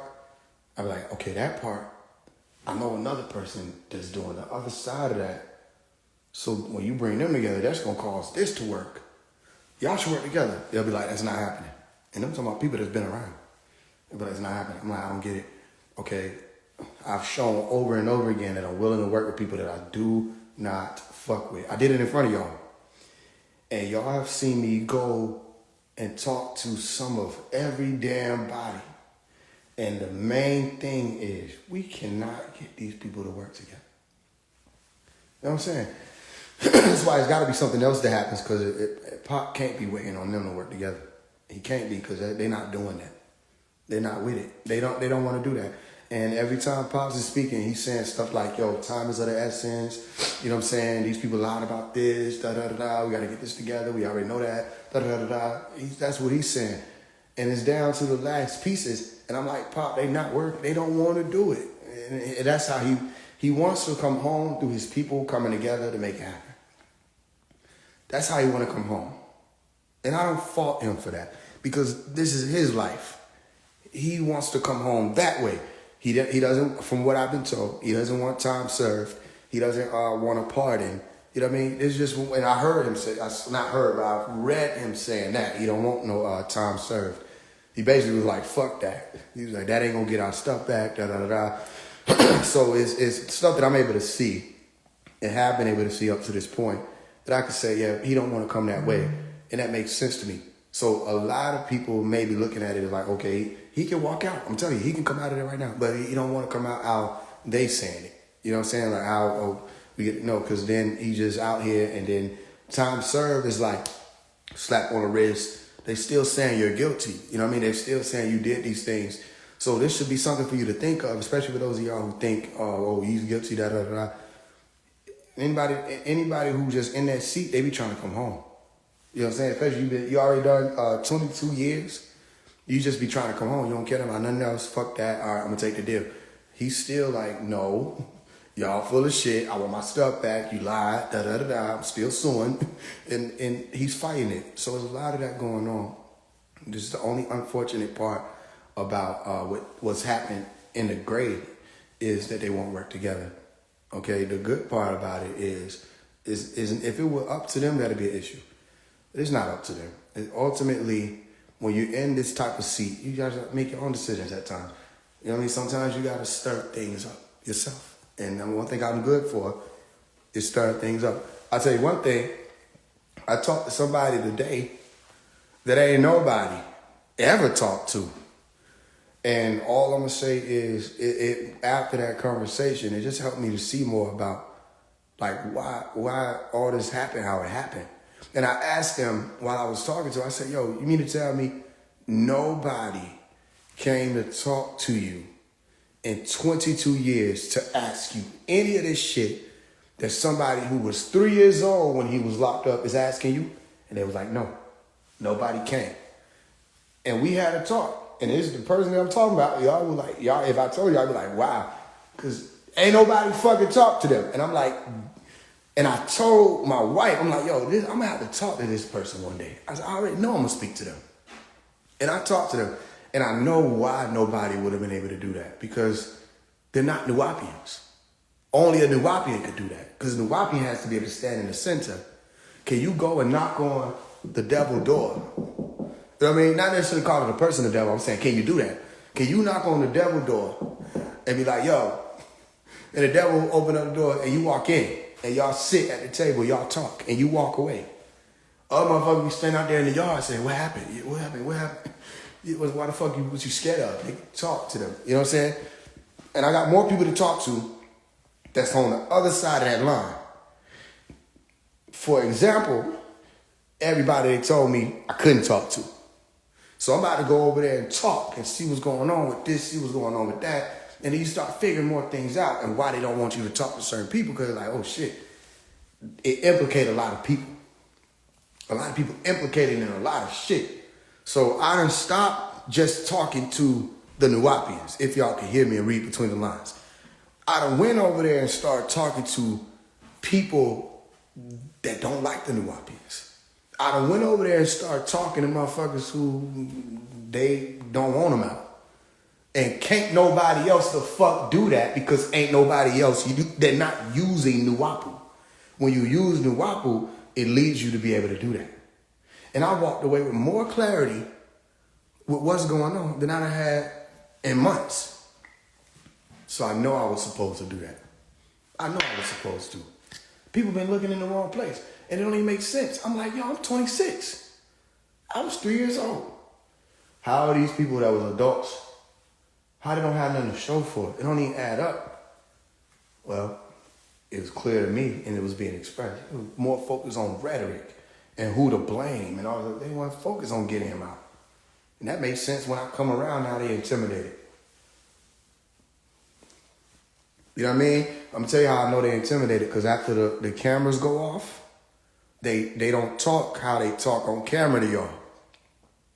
And then they look at me like I'm about to be laughing and playing with them about it. And they realize I'm still for real. That was all them niggas was at the mansion event 2022, all this stuff. People, might be even some of his children come out here like they teaching and stuff.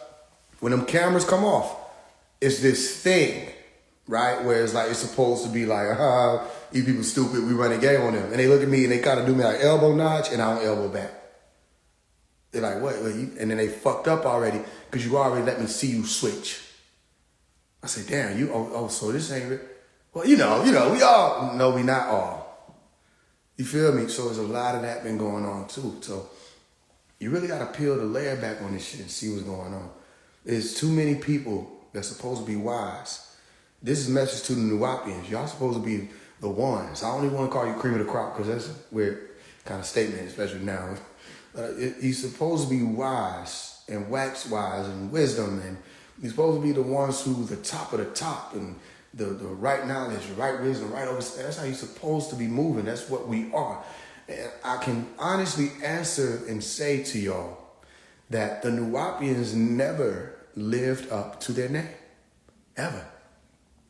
They never lived up to their way of life.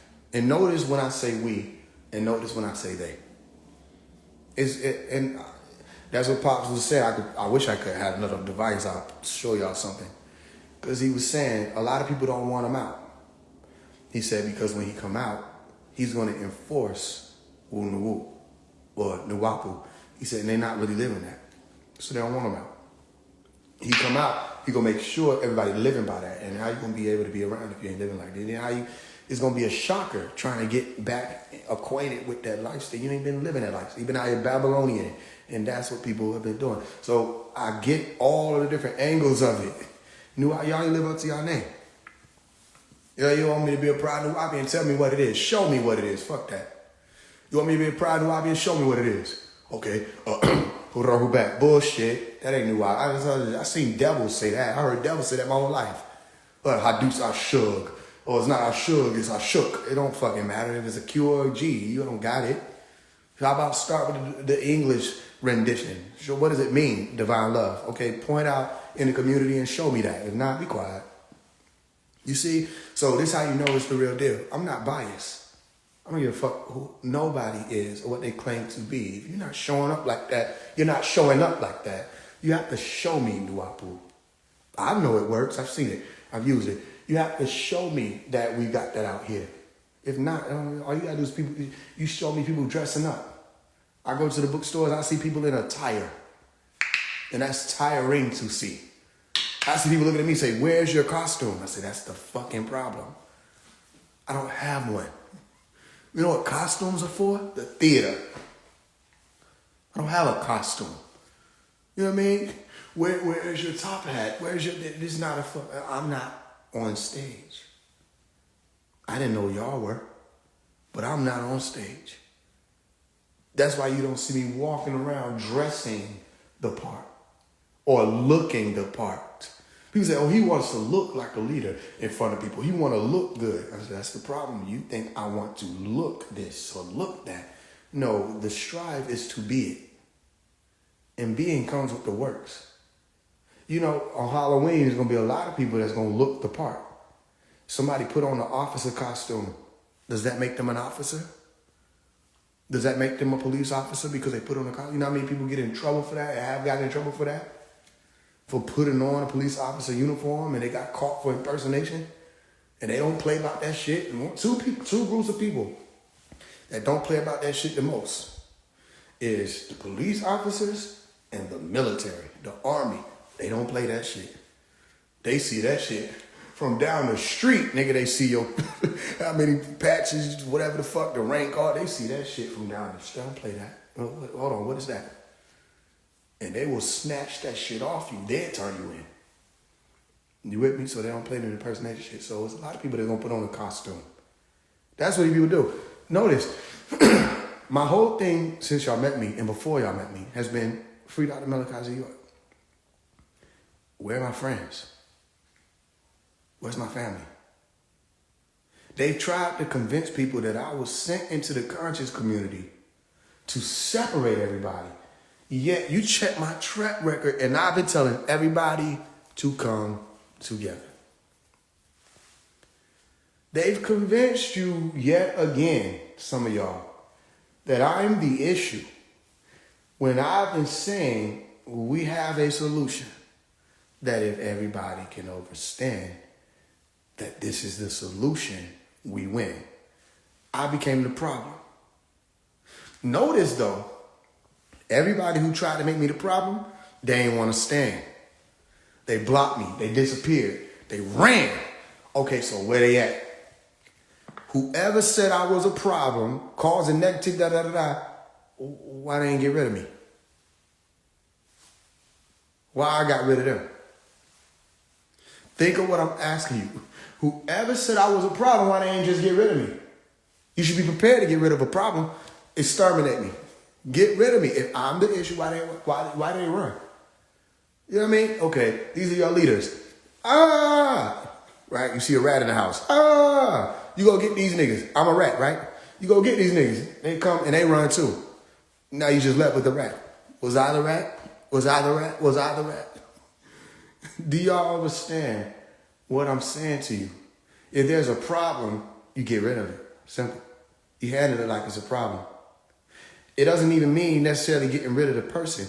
It means getting rid of whatever the person is doing that's a problem. Why they didn't do that? Why didn't they do that? Because they know I'm not the problem. All you got to do is talk to me. Remember some people got on here? We changed their mind. In less than 3 minutes, motherfuckers, they got on here and changed their whole mind. Because they had to deal with me tone to tone. Where your leaders at? Why they won't deal with it?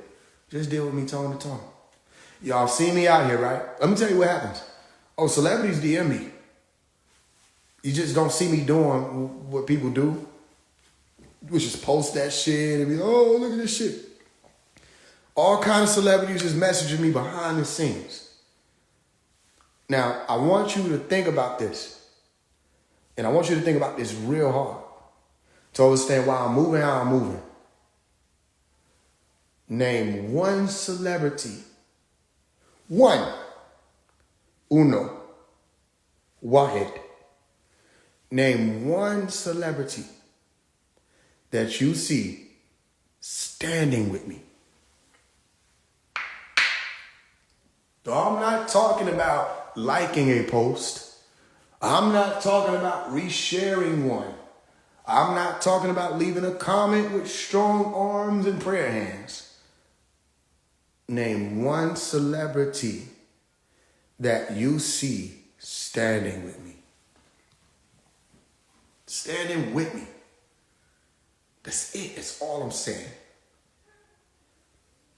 There does not exist one. So please explain to me how I'm either an industry plant, government, whatever the fuck they want to be saying. I'm sent here to do this and break this up, and none of the demonic Hollywood, nothing that they got, nobody agrees with me. Nobody stands with me. You understand what I'm saying to you? Do y'all know why I'm asking that or why I make points like that? It's because they message me and they tell me, yo, you real. They'll message me and they'll say stuff like, yo, you authentic. They'll message me and say, I'm rocking with you. They'll message me and say, like, Waka Flocka hit me with like, yo, talk that talk. You talking that talk. People hit me all the time and they like, yo, we with you. Where y'all at? Where y'all at? I do fundraisers. You don't owe me shit, but I still do fundraisers. You rock with me, rock with me. Rock with me. I post music. I'm pushing this, fighting this, da-da-da-da. You see me putting this stuff out? Rock with me. If you rock with me, rock with me. They don't. But what they'll do is they'll find somebody that's a young nigga coming out the hood, pushing drill, kill, da-da-da-da, put them up there on the platform. Or somebody pushing popping pills, da-da-da, put them up there. You know, so we support him, repost them, all that, da-da-da. The one who you saying is the real one, authentic one. For some reason, you won't stand with him. You don't want the world to know you. This sounds familiar to me.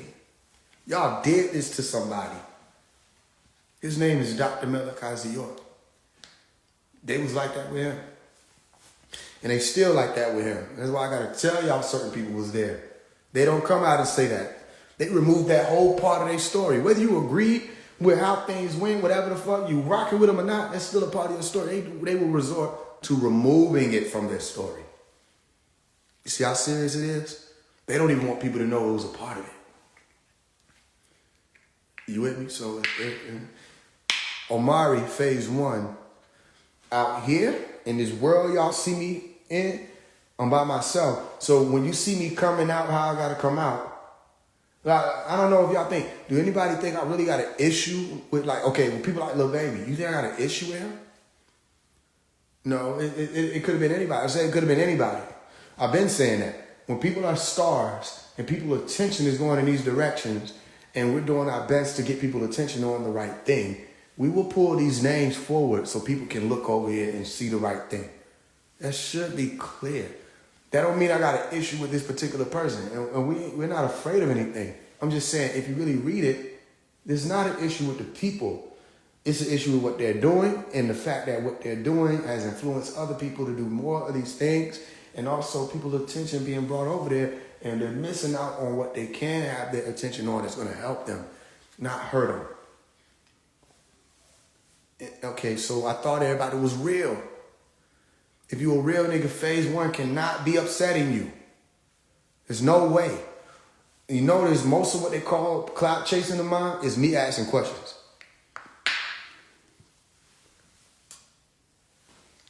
You notice that?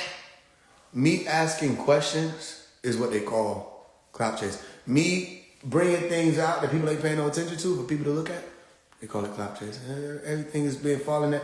You start realizing what the main issue is. It falls in the line of people won't work together. It is partnered with people don't want to be helped. A lot of people don't want to be helped.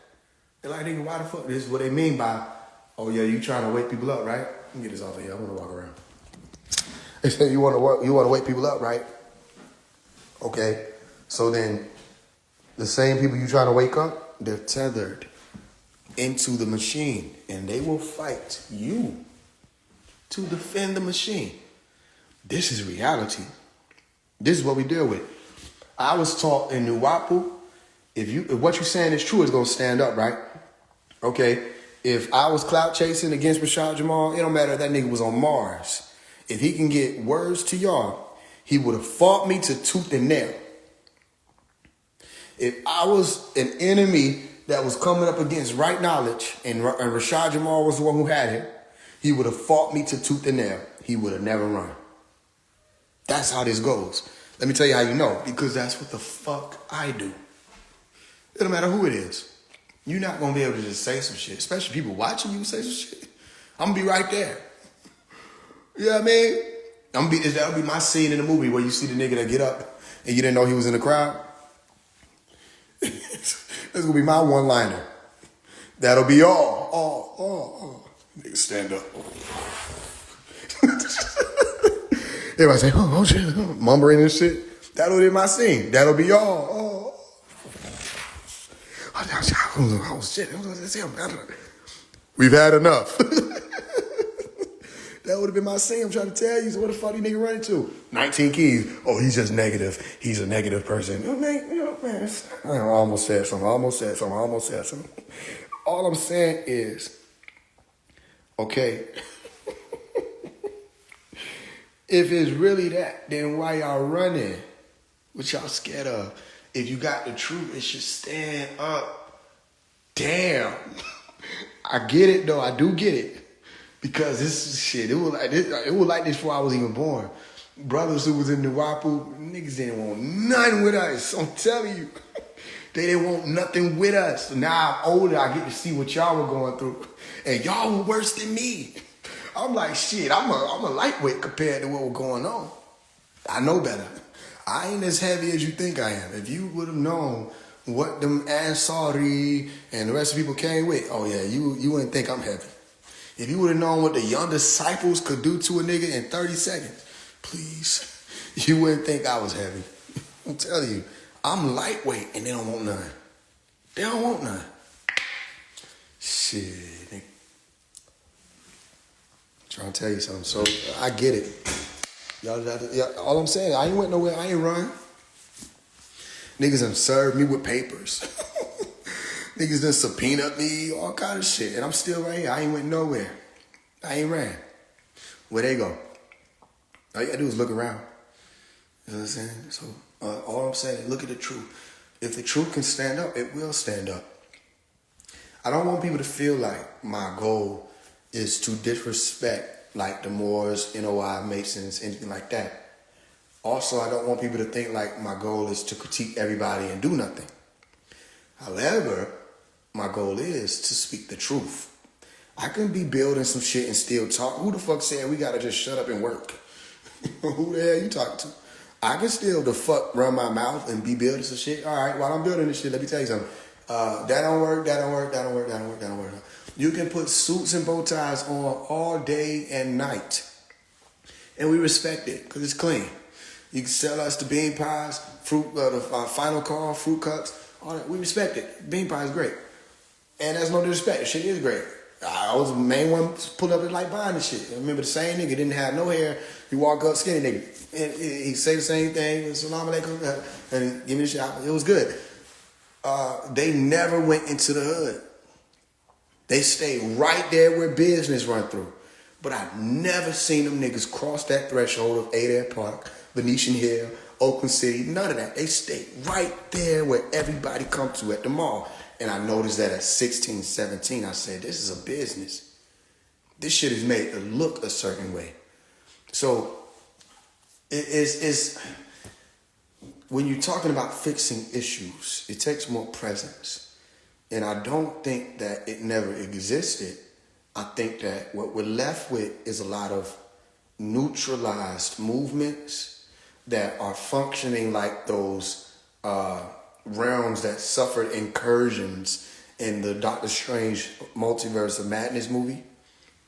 If y'all never heard that or watched that movie, you should. Doctor Strange in the Multiverse of Madness, realms that were overlapped or universes that overlapped were left in a state of incursion.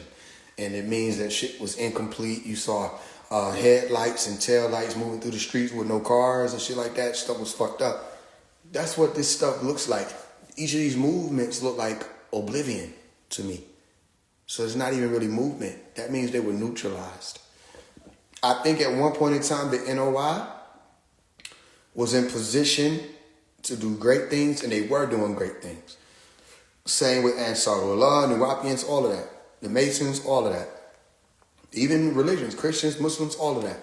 I think at one point in time, everybody was like newly alive, and especially after the 40s and 50s and 60s, there was this new life being breathed into all of these movements. I really think that. And I think after a certain point, especially leading up to the year 2000, after around 2002, May 8th, there was a completion of a neutralization attempt. And that neutralization attempt caused everybody to be wandering around in circles, and they didn't know where they were going. And all they had to do is, let me tell you what, okay, so it's like they were walking around in circles, they were all on the same plane. But if they would have just said, hey, yo, I'm the foot. Somebody else would say, I'm the leg. Somebody else would say, I'm the kneecap. Somebody else would say, I'm the knee. They would have built a body, and they would have been able to stand up high enough to see where they were going to get to that next step. And they would be able to move like Voltron. But that never happened. Y'all with me? So what we're dealing with? We're dealing with a lot of movements that have been neutralized, and people are trying to tell us these are still movements.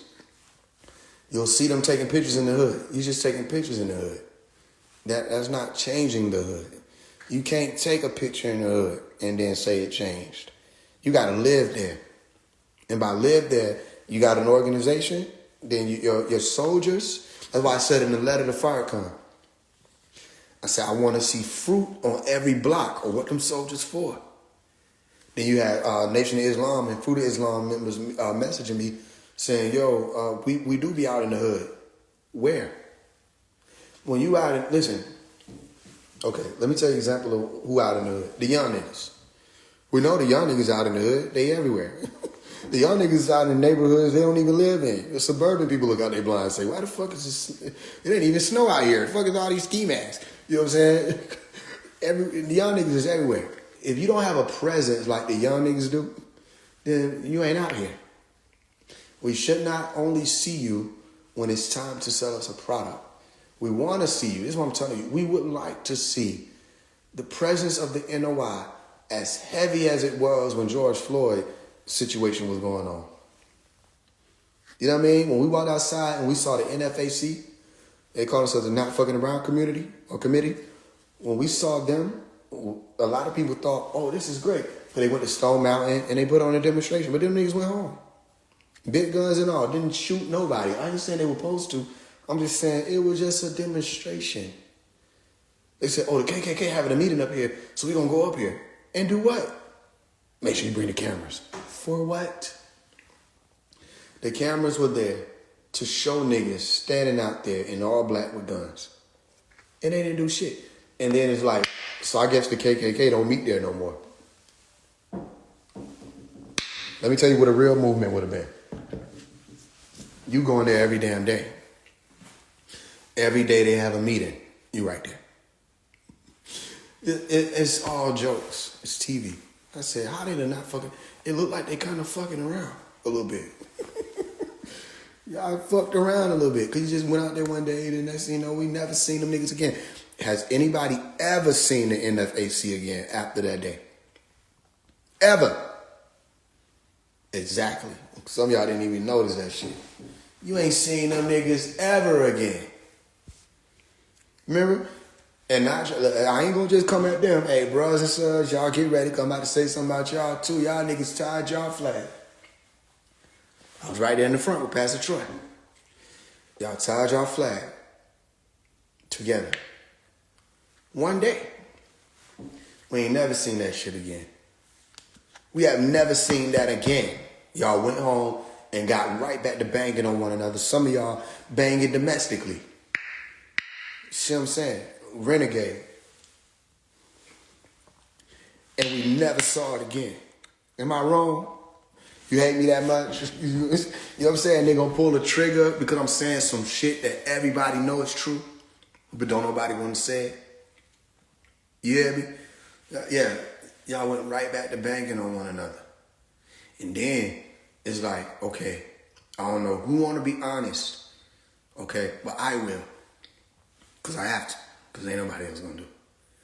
Okay, GDs, BDs, Blood, Crip, Vice, whoever. It don't matter. Y'all not them niggas no more. It's niggas is out here like that. They don't even bang shit. It's a whole nother, it's the other shit now. So everybody trying to hold on to the old shit. Let me tell you, the best shit niggas got going that's a part of them organizations or them families is BCF. Or anything that align with better communities and families. It's the best shit y'all got going right now. It don't mean shit. Niggas do not give a fuck about them badges. You see what I'm saying? Or them bandanas as some people call it who don't know better. You can have a crown on all you want to. Don't nobody give a damn no more. It don't matter. Niggas walking around with some shit that you can't see their identity with. It don't matter. If you're going to be a part of some shit now, then you need to exploit that.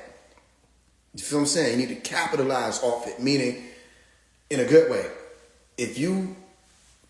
I can say this, you know what I'm saying? If you such or whatever, okay, let's say you cousin, let's say you dog, let's say you boss, whatever the fuck. Whatever you are, whatever you associated with, whatever family you born into, okay, then that means you need to be able to show, instead of putting on y'all bandana, because that's going to, you know what I'm saying, or y'all badge, how about everybody dress up? You feel me? Do what these niggas not doing. Y'all get to move in a certain way. Stop talking about it so much. You don't need to be showing your badge or bandana, all that on TV, say we this. They just categorizing you anyway. And a lot of people gonna try. No, instead of let it be known amongst bros, let it be known amongst sisters what y'all doing. And y'all get out there and do shit in the community to help. Organize. Or don't tell me you a part of no organization. I don't give a damn what you throw up if you don't know that those are mudras. If you don't know the power behind what you throw up. If you ain't see me in the A Twin song in 2020, I had the album called Sun Tzu. Right? Yeah, gang banging magic. It power behind them hand gestures. You ain't just throwing up shit. It's power that come with that. So then, all right, you need to be able to associate the real meaning behind that, what you throwing up, and put it into action. And if you throwing up some shit and you start realizing, bro, this shit going against my people, then you need to stop throwing that shit up. I don't give a fuck with no OG. Nobody told you. Anything that you throwing up that symbolizes war against another of your own, stop throwing that up or change what it means. And put that in the books. You know what I'm saying? So when certain niggas get their dog food, you start understanding like, yo, if everybody's situation is we got to overcome oppression, you can't be oppressing nobody that's yours. Simple. It's just like that. So slime was a violation off rip. Somebody should have been checked that. But as a VL, off rip, you're not supposed to oppress nobody, especially those that's in your community. That's a violation. So y'all let Thug and them get away with that. And I get it because a lot of the commercial aspect was, oh, we just bringing the Bloods and Crips together. Da, da, da. Okay, so you have to change the definition, the denotation and the connotation of what it means to be slime. You can't be in that same phrase making songs about, so we finna slime a nigga out. Okay, then you're oppressors. You're in violation. Then we do need to call in the police. What the fuck is you talking about? Because if we step forth and try to handle y'all the other way, then y'all niggas go into extortion mode and start becoming overwhelmed with that type of presence. And you try to kill niggas and get niggas taken off. So then niggas do need to go to the police or any higher authority than themselves if they can't get the people that's operating in that organization or whatever to function for the community, and they want to move against the community and cause pain and strife and turmoil, then get them niggas the fuck about our community.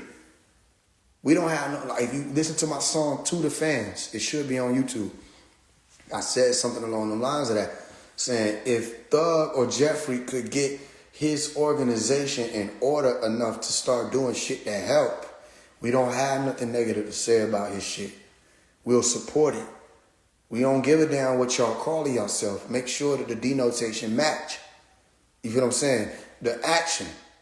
You know what I mean? So you got to change that. All this, you got to be rewritten in the dictionary. If not, then it's still a problem. It don't matter. It ain't about no thug going to jail, da da da. It's bad, but we got to remove all that shit. So we got to make it be. And if I had to be big enough that when I say something it become law, that's what we got to do. So they know I'm big enough. So they don't want to entertain nothing I got going on. They don't want to deal with it because they know my voice, it carries. Horse and all, the shit carries. And if people going to hear me say that, yo, that's law. It's going to be word law. As soon as I say, oh, that's not it no more, that's treason. Boom, it's just what it is. They know it. And I video when I was telling everybody cut their vices, right? And get rid of this and that. And I said, listen, and all the OGs tell the young niggas killing each other is treason now. Okay, that was an opportunity for all y'all OGs to show that y'all really OGs. If your purpose of telling me you're an OG is that you were there originally, you don't know what it means. I was originally here. You niggas don't give a fuck. If you not OG in the manner of saying you can cause for things to be regulated. If you can't say some shit, if you see some shit getting hot on the block and a nigga can't, you know what I'm saying, and you ain't able to say, hey, no, that ain't, you know what I'm saying, and niggas listen, you not OGs. Really, you just old head. No disrespect, I'm just saying what it is. Like, there's certain niggas who we know, we just respect them. And it's not because niggas scared of them. It's just we know, oh, that's it. If bro say that's not that, then that's not that. No matter what it is. We don't have where the OGs at. That was your opportunity right then to be like, nigga, we really work. We locked in.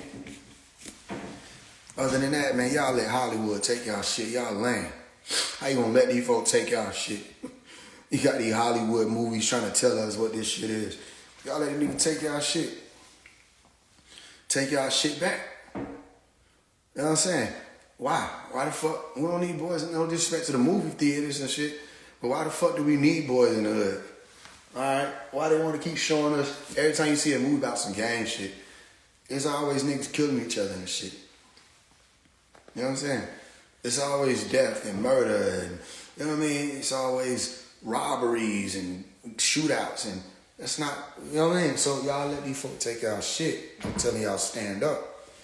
All right, and that's it. Other than that, I don't know what to tell you. What you a part of it for? Cause it's fun. We grown. You know what I'm saying? You ain't just a part of some shit just to be a part of it. Tell the nigga put this shit in motion. Hey, that nigga Faise got a point. Let's organize this. Let's start doing some shit in our community. And you don't listen. Let me tell you something. This shit in you, not on you. That really pertains to the organization. They ran with that. You don't gotta put on your cherry to be able to be out here and do shit, or you don't gotta have your crown on to be able to be out here and do shit.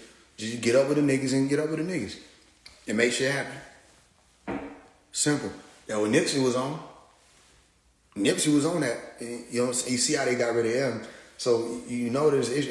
And their thing is when they do stuff like that, they try to discourage people. But I'm gonna tell you, if you get discouraged by the government, maybe I'm saying too much. How about this? If you get discouraged by some people taking one person out, right, that was doing all this good, but you're not discouraged by all this music glorifying it. You're not discouraged by niggas posting videos about it. You know, all this other stuff that's been going on, all these other murders and all. You ain't gangster. You ain't gangster. It's the most gangster shit you can do. They try to take one of your leaders out. Somebody else step up. Most gangster shit you can do. They take one of you, put 3 niggas in position. You see what I'm saying? And everybody respect it. You know what I mean? So you trust these 3 niggas to be able to say, hey, we about to go right. And everybody go right. Just because them niggas in that position, they could be wrong. We figure out when we get there. That's called moral law. Military got it. The fuck? Where the fuck is ours at? You see what I'm saying?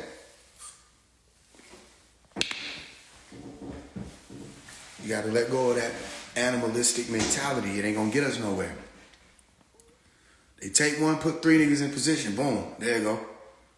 And you do it based off of whatever characteristic these 3 people already done showed you. Instead of everybody trying to rush for a spot because somebody gone and trying to look apart and play a part. Nah. You supposed to already have your eyes on these people or this person who gonna, as soon as something happens, you need to know already. Boom. There you go. Get in position. You know what I'm saying? And keep moving. They weren't worried about Nipsey Hussle putting out some documentary just about vegetables and shit and eating good and health. No, they worried about the impact. The impact of, nigga, we already got military. Y'all just put it on different colors.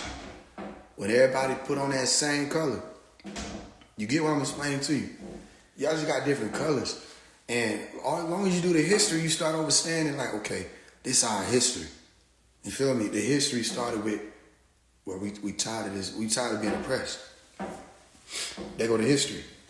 We ain't had nothing to do with the drugs. We ain't had nothing to do with all the other shit they put in it. That wasn't us. That shit was put there.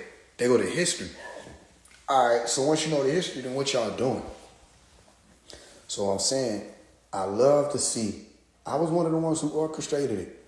When we pulled out, I stood on top of my car. I got the pictures and everything. I stood on top of my mama's car and told some of the cousins, be like, yo, go get some more of these niggas. Y'all meet back here. And I talked to some of the brothers, so and everybody came back and tied the flags. I'm standing right there. I'm telling you, it's footage somewhere. I'm on the news somewhere. It's me and PT Cruiser, Pastor Troy. We standing right there. They asked me, oh, what's the message y'all trying to send? Da, da, da. We said, one nation. The other niggas started talking. Oh, they were saying this one nation. Everybody coming together. You know what I'm saying? Because they already looking at certain things a certain way. They're looking for certain statements to be made. The first thing they want to say is it's dangerous. Your unity ain't dangerous. It's your division that is. You hear me? I know everybody I know we in that damn time where everybody y'all want better. You got to be able to say that shit. It don't matter who you are. You could have been from the 70s. You were OG. You still feel it. Everybody want better. And no, even the young niggas who they making into this category now, the niggas don't want to be fucked up. Everybody want better now.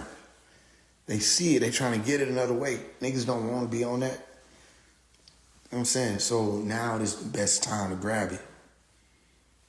I was talking to one of the OGs behind the scene.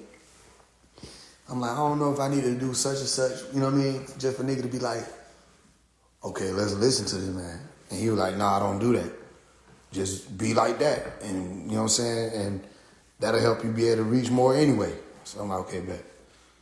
My thing is he could have did it, but you know what I'm saying? It's just like that with everything. You start realizing you care more about a lot of shit than what you thought people cared about. But then you start realizing, man, at the end of the day, niggas gotta put a sandwich in their mouth. That's what he didn't give a fuck about. At the end of the day, that damn sandwich, nigga, that shit fuck everything up. You know what I'm saying? We in the middle of fucking war, nigga. We holding a damn fort in this bitch. Nigga, at the end of the night, literally, everybody get to packing up, going home. So where you going? Sandwich. Sandwich. We back tomorrow. Nigga, it's happening now. I don't understand this tomorrow situation you speak of. Sandwich. We back. Y'all ain't never seen anybody do that shit. I'm telling you, that's what people been doing. Where the fuck is you going? Sandwich. Peanut butter jelly. They got them. You see the niggas with the deepest voice.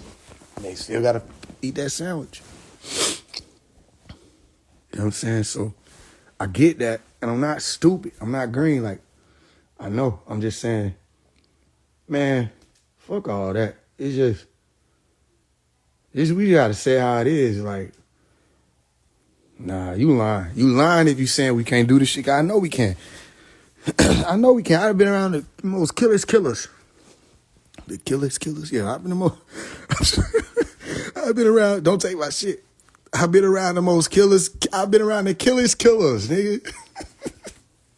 Niggas will be walking around saying that shit. Damn it. Yeah, I'm trying to stop it. Nigga, you ain't the killest. I'm the killest in the game, nigga. I got more bodies than everybody. I'm the killest. I'm saying I'd have been around the killestest niggas that have never lived, and all of them know right from wrong. Everybody know. A lot of them niggas be smart, intelligent. So, nah, it ain't no, oh, you don't got no perspective or you don't know what's going on. Man, please. I know better. We got to decide this shit. And we can't be trying to run background checks on everybody who showing up at the line. Like, you just got to let them show up at the line when they get to the line. Because you run a back check on everybody, we ain't going to have no military. I'm trying to tell you something, right? Everybody. We ain't around no damn military. You got to stop. Everybody want to run it back. Oh, what's your religion? I'm Muslim. You know what I'm saying? You can tell how deep niggas in just based on how they say the shit. You know what I'm saying? Listen, do y'all know there's a difference between a nigga who say they Muslim and they Muslim? If they Muslim, oh yeah, they Muslim. That mean they really Muslim, nigga. That mean that's what the fuck they do. They telling you in the phrase, nigga, I muzzle them. If they fuck with me, what you do? I Muslim. All the time. Say something else. I'ma muzzle you, nigga. I'm telling you who it is. Y'all don't be looking at the right shit. You have Muslims, you have Muslims. You know what I'm saying? Yeah, spell it. Somebody spell Muslim. I'm Muslim. Them niggas do not play, I'm telling you. Most dangerous nigga you ever gonna encounter in existence is a street nigga who decided to turn their life over to Allah, nigga. It over with. It over with. Shit, I ain't gonna hold you. You put a nigga in the ring, E5, and he was a street nigga, and a Muslim, and he was a street nigga. I got money on the Muslim. I'm sorry. I got money on the Muslim. I got money on the Muslim, nigga. He got to exercise every day. What you think the crunches is, nigga? He got to exercise every day, nigga. It's imperative. Y'all E5 niggas be relaxing and shit with your bees. Then they got to get down there. Every day. What are you saying? He's strong already. He already tired of this shit. You know what I'm saying? You know how many times people don't try to talk to his ass? And his ass in the air, nigga. He tired of this shit already. Soon as hold on. God damn, I'm in the middle of something. He Muslim. He gonna beat the shit out you. He gonna remember every time, nigga. He gotta get down there. Fuck are you talking about? His head hurt than a bitch. Say, this rug ain't doing shit for me. What you want? What you want? You know what I'm saying? I got money on the Muslim. Them niggas ain't nothing to play with, twin. Soon then them niggas start learning the Arabic a little bit, you start getting a little scared. You know what I mean? I be correcting everybody except them niggas. Salam alaikum. Alaikum salam. You know what I mean? So niggas say, assalamu alaikum. They good with me. Shit. We scared of them niggas. Them salam alaikum, yeah, they salam and alaikum. You know what that sound like?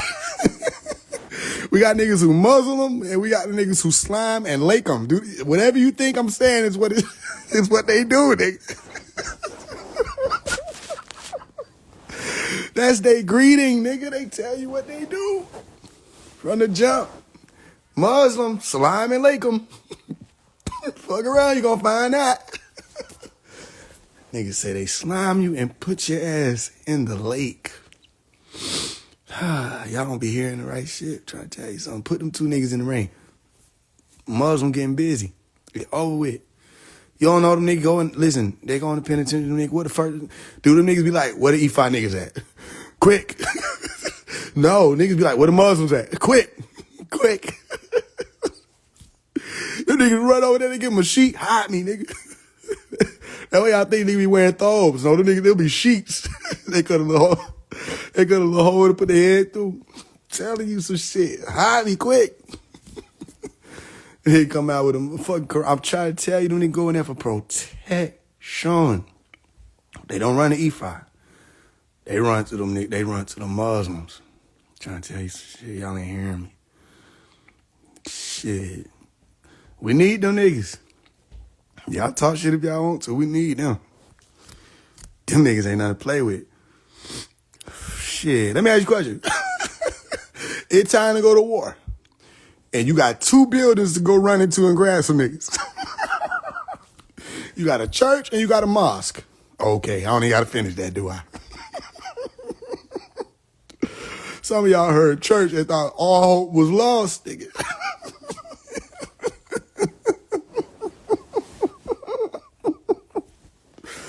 Some of y'all heard church and got sad. Some of y'all said, damn, I'm cooked. It's just an analogy. I felt you, though. I still felt you. Niggas' spirit sank. I said, niggas brightened up. I said, we finna win this shit. Shit, nigga. You don't even gotta know nothing else.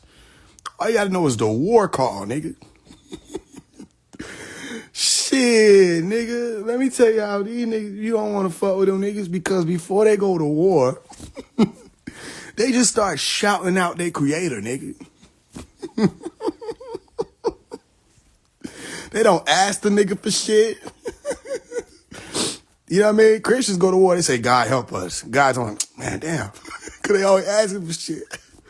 Them Muslims, they go to war. All them niggas, they just start telling you about his size. Allah's the biggest.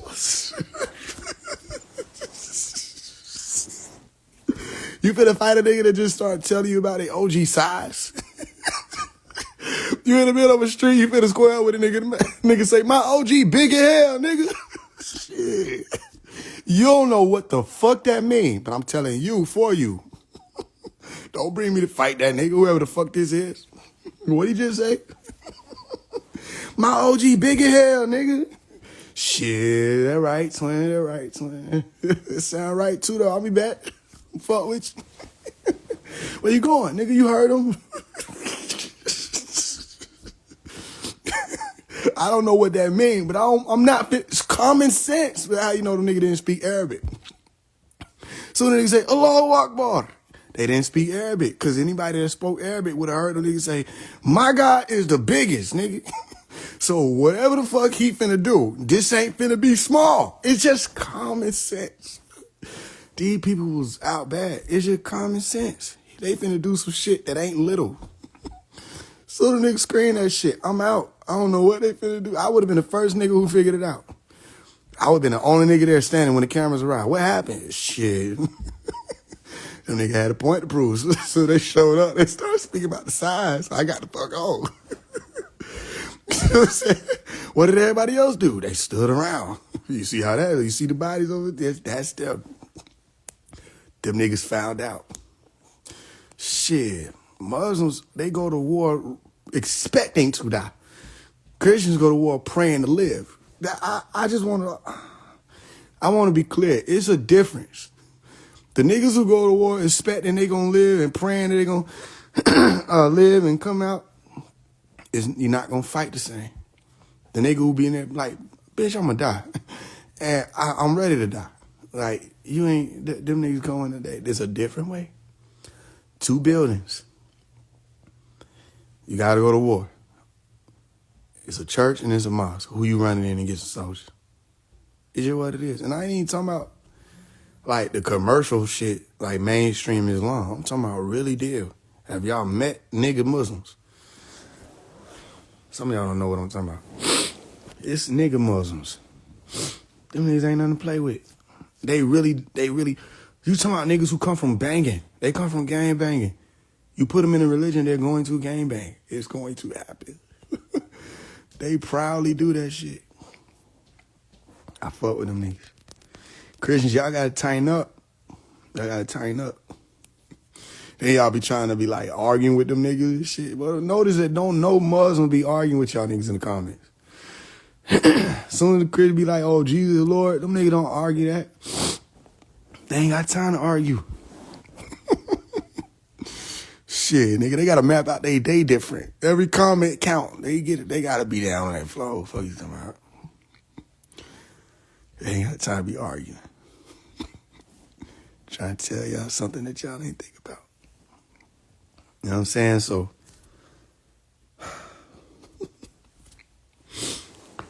ain't no disrespect to the E5 niggas though, cause like, you got a few E5 niggas really get what it is about. A few don't get there. But really the most dangerous niggas in E5 is bobbers, and them niggas ain't no young niggas no more. So, they don't even be running around on all that hot shit, none of that. You piss a bob off, he ain't even finna say shit. Your legs ain't gonna be hurting tomorrow. Say, what the fuck? In the same spot every day is this shit? You going to the doctor, they don't see shit. That's how you know you piss a bob off. If you ever just got a stab feeling in any limb, and it's just random, nigga, just back trace your steps to the last nigga you pissed off. Yeah, if you got into a spat with a nigga and he was wearing all white with some beads on him and shit, and he just looked at you fucked up and walked off, go find him. That's who you make that right with. Doctors ain't gonna be able to help that one. Them niggas, they don't be outside like that. If you even see a barber, it's rare. If you see them niggas that they wanted to be seen, them niggas ain't even seen. Them niggas different. The Muslims don't even fuck with the barbers. You put a Muslim in the ring with a barber, oh yeah, I ain't even betting on that. Betting on that gonna bring bad karma. I don't got nothing to do with that. How about that? Say, Faye, who you think don't involve me in this shit? This got ancestry written all over it, nigga. He ain't in that ring by himself. You don't see that? Got nothing to do with that. Nothing to do with that. Shit, nigga. The old school rosters and these new rosters is different. These new rosters is like nice. They all kind and Haile Selassie, you know what I mean? You might got one or two just like screaming on the internet with a, you know what I'm saying? But most niggas nice and they peaceful. They Bob Marley. That's what the media love to show. It was them niggas who, boy, What? You put one of them roster niggas who was like the rosters. I'm talking about the real Rastafari. You know what I'm saying? You put one of them niggas in the ring with all them niggas. It over it. You know, look at all these power y'all got, though. You know what I'm saying? As opposed to getting in the ring and boxing each other out. Imagine if you put all y'all together in the ring against any establishment. And all y'all different phrases is different. You know what I'm saying? Halle Selassie, Rastafari, Allahu Akbar, all y'all shit rhyme and everything. Imagine you put all y'all nigga together and then just be like, go. You know what I'm saying? Boy, what's up? I don't know what's wrong with everybody. But all y'all gotta do is be like, fuck it. Well, I don't know what gotta happen for y'all to be like that. All y'all gotta be like, man, fuck this shit. You know what I'm saying? I don't know. I think, this is what I think. I think the government's smart, right? I think these folks smart. Cause let me tell you what I think. I think it take about 365 days for the fuck it switch to come on. But then they always reset it. I think they just keep resetting the shit. And it don't reset when y'all think it reset. It reset around February to March. Somewhere around that time. That when it reset. Not on January 1st. It reset around February to March. Tax season. Soon as them taxes come in, niggas forget that this shit fucked up. You know what I'm saying? So I think that it take about that long. About 365 days. For that switch start coming. Because that shit come right when they finna be like, man, fuck this shit. You know what I'm saying? It's still a little pride left around like November. That was your robbing season. November, this season. That when niggas like, man, they gonna rob. You know what I'm saying? Believe it or not, robbing is not fuck this shit. There's robbing and then there's fuck this shit. If a nigga robbing you, you know, just help him out. Give him what he need, you know what I'm saying? Make sure they get out safely. Tell them be safe, all of that. You know how hard it is. If you encounter a nigga, it's different species. So you got armed robbery. Them beings, you know, you just got to pet them, make sure, you know what I mean? You just got to know what's going on. If it's happening, it's happening. Some people get into that, they don't expect it. So, you know what I mean? Unless it's a hit, most of the time, just you know what I mean? You do what you got to do. You hand it over, you feed them, and they run away. You know what I mean? They don't really want issues, most of them, because they don't really want it. They scared as you scared. They're just different species. So you feed them, and then they go on about their day. But if you encounter a fuck this shit in should not be petted. It should not be engaged. If you are in any position to get the fuck on, do so. So, yeah, robbing season is not fuck this shit. Fuck this shit come, ain't nothing nobody can do. Not even them, because they don't, that's what fuck this shit mean. If you ever turn on the news, and they say anything along the lines of man gets into shootout and you ain't able to stop and it says with the police, oh yeah, that was fuck this shit. He was a fuck this shit and that them niggas don't give a damn. When it get to that point, something happened. It's either they not going back to jail, they don't want to go to jail ever, or it don't have nothing to do with jail. They just wanted to crash out. Yeah, around March, February, niggas start kicking in that mode again. And then they give everybody taxes. And then they just calm it down again. So I ain't saying niggas we need to be like, fuck this shit and shoot out with the police. I'm saying niggas need to be like, fuck this shit and stop buying into the game. You know what I mean? Real unity. Y'all already know we come from the same type of struggles, same all that. Real unity. That what nigga need again. Say, I see what you came from. I came from that same shit. Let work. You know what I mean? I know what I speak seems so far away. But if everybody just look around, it's right there up on us. It ain't far. The farthest we have to travel to reach that is a decision. The farthest we have to travel. Is it the same way y'all can make a decision to like celebrate like dumbass holidays? Like July 4th. It's a dumbass holiday. It's stupid as fuck. But most people gonna go celebrate it, right? All right. Same way y'all can make a decision to do that. You made a decision not to. I don't know if they gonna boycott July 4th, but y'all notice they boycotting all these other dates. Niggas still want to cook out, don't they? Niggas got the whistling when they walk past that date. Say, what about this one? Don't touch that one. Fuck. They trying to act like we want to see fireworks. You want ribs. You want ribs. Come on now.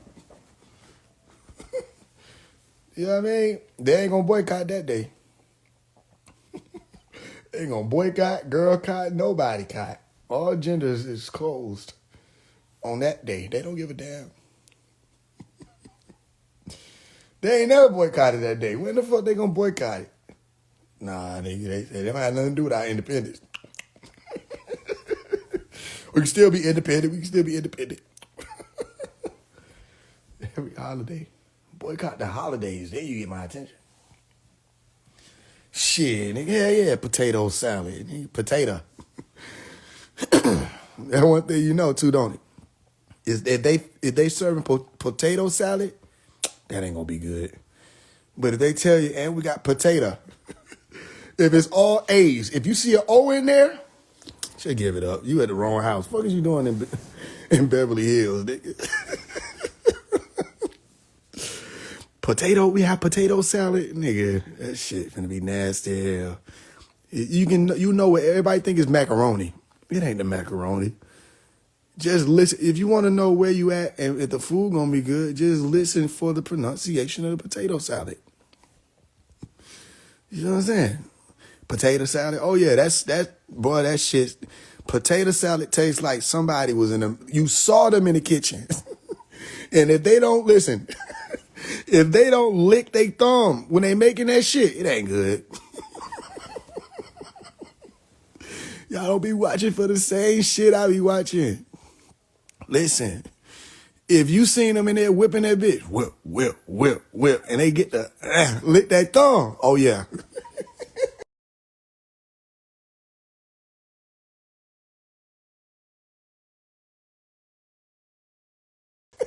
Just go sit down, food about to be ready. They close the shit, it done, just go home. Just go home, twin.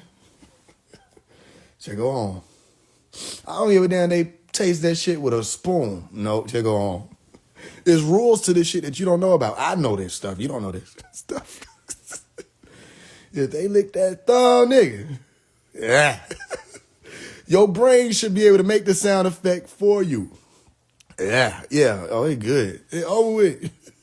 You damn near want to be like, yo, take that same thumb, dip it in there. Auntie. Let me lick that same thumb. Oh, yeah, that good. Okay, cool. Go sit down. Okay, I'm about to go sit down. Food about to be ready. Let me tell you something how you know food gonna be good. You ain't asked. Let me tell you. I know this type of stuff. You don't know this. That's what I'm here for. If mixing the batter for the little cake, you know what I'm saying? Even the cornbread, you know it's real good if you can take the cornbread. If they get done making the cornbread or the cake batter, and they just put the shit in the sink and wash it out. Oh, go ahead, go home. Go home, twin. Don't even explain yourself. Just pick your coat up. Go home. Just leave. But if you standing there and they get done and they hand you the bowl, oh yeah, food about to be good. Meaning if you can lick the bowl, oh, food good. Get situated. Food gonna be good. Get situated. Shit, I'm trying to tell you something.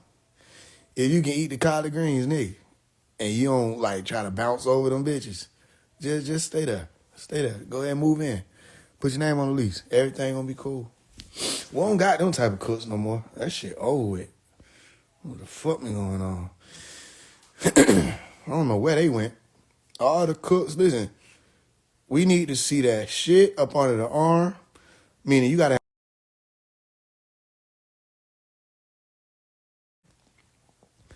All I need to see is a flap. It don't matter.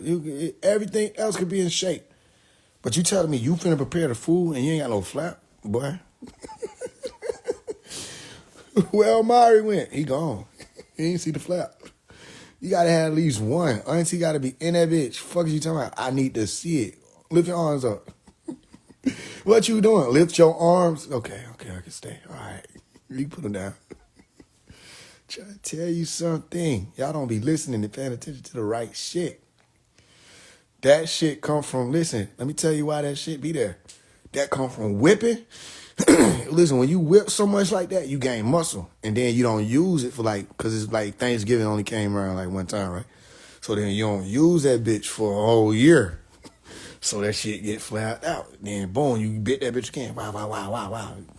Same time. Around November, summer.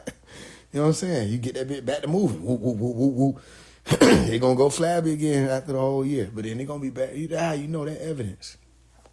That evidence. Y'all don't be watching the same shit. I'm trying to tell you something. Some of y'all didn't know. I had to let you know. If the cornbread and the cupcake shit, boy, just leave. If you get there and they put the cornbread in a little cupcake shit, y'all know what I'm talking about. That little bullshit. Just leave, twin. It dry. It don't even have the right fucking conditions to sustain the moisturization of the configuration of bread. It over it. Trying to tell you something. If you get there and it's in a cake pot or a cake pan, a little circle motherfucker, oh yeah, you good. Go ahead. If it look like a cake, it was given the attention to rise together, all right, then it did what it was supposed to do. You know what I'm saying? You get there in that bitch in that little cupcakes. Get the fuck on, Sally. I'm out of here, bitch. Shit, if it's square, go ahead and leave, twin. Just leave, you know you're going to get mad, right? Just go ahead and leave. Boy, it might as well just leave. When you go and no, just leave. Why you ahead? You know when you bite into the shit, you finna have a fucked up night. Just go ahead and leave, twin.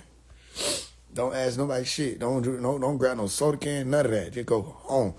But that bitch in a circle, sit down, have a seat. Relax. They watch something on TV. Get with the family. It's going to be a good day. I'm trying to tell you something. Y'all weren't paying attention? I was paying attention. Watching all that. Anybody watching macaroni? Who the fuck? Why you watching macaroni for? Y'all ain't looking at the right shit. Shit, nigga. I'm trying to tell you something. I'm telling you. Listen. This how you know. If the adult's not comfortable. Listen. If the adults still got on like their coats and shit. Boy, go home. But if you walk in and you hear the resounding sound of cards slapping that table, boy, just get ready to just chill. Don't even worry about nothing. Ain't nothing even to worry about.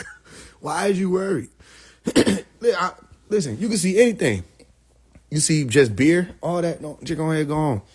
You don't know none of this shit mean nothing. Only thing that means something about whether or not it's finna be one of them ones. If you, as soon as you walk in, give me that. Oh, yeah, boom. As soon as you hear that, slap on the table. And nigga talking shit, you good. You in good company. Ain't even gonna be no shootout. If you go there, though, and it ain't no spades, it's gonna be a shootout. You stupid. Go home. Go home. It's just gonna happen because ain't nobody got nobody to put all that anger. They gonna shoot. They need to be on that spade table. Shit. I'm telling you. You gotta have different compartments, too. So you gotta have the niggas... I'm telling y'all ain't supposed to know all this shit. It's real life. It's classified. You weren't supposed to know this part of your matrix you ain't just dissect yet. Shit. Now, dice outside. That's some other level shit. You was too deep in it. I don't know where you was at. You were too deep in it. If niggas was shooting dice, boy, you a survivor, nigga. Where the fuck you was at? Your ass was in the bricks. You got different levels to this shit. You got the trenches, the sticks, and the bricks. Boy, your ass was where nobody was at. Boy, you was what? Shit, you one of them. I'm not nowhere near what you on. You on another one. Oh, in the bedroom? I'm scared of you.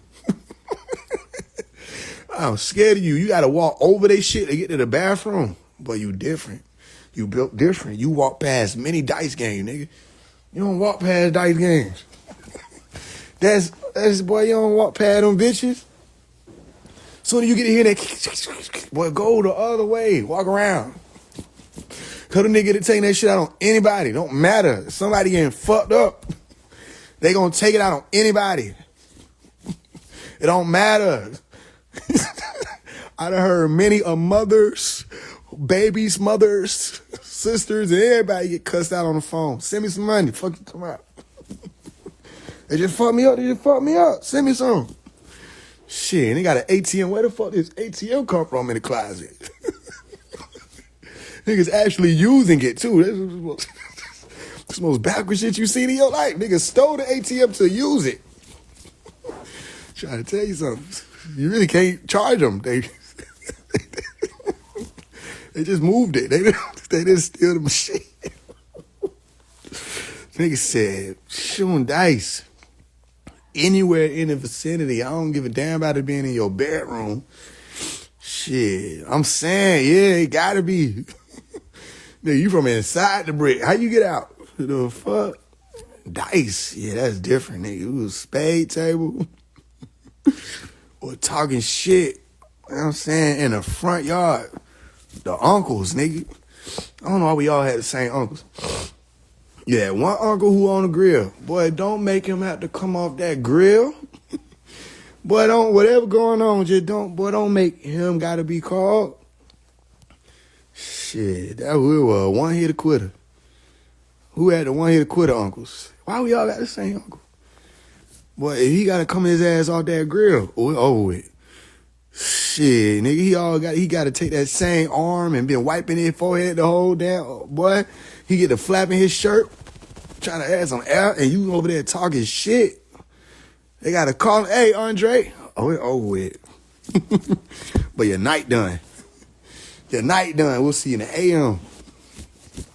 Shit, nigga, always nigga who didn't know no better, too. He ain't read none of the signs. Nigga done came from all across the yard off the grill. A little poker still in his hand. He is not having a good time right now, nigga. He timing the burgers and everything. Nigga, he got to get back to what he doing. Niggas ain't read the signs. Nigga get the pacing. You still ain't read the signs. He said, hey, look. Say, look. Pow. Shit. Hey, leave him. Everybody left there. Why the fuck everybody leave the nigga who got knocked out? Did nobody pick him up? How you knew it was family, though? You'll be all right. Shit. It was a different generation. Nigga from my generation, we seen nigga get knocked out. We be like, oh, shit. Boy, them niggas got knocked out. Nigga just walked off.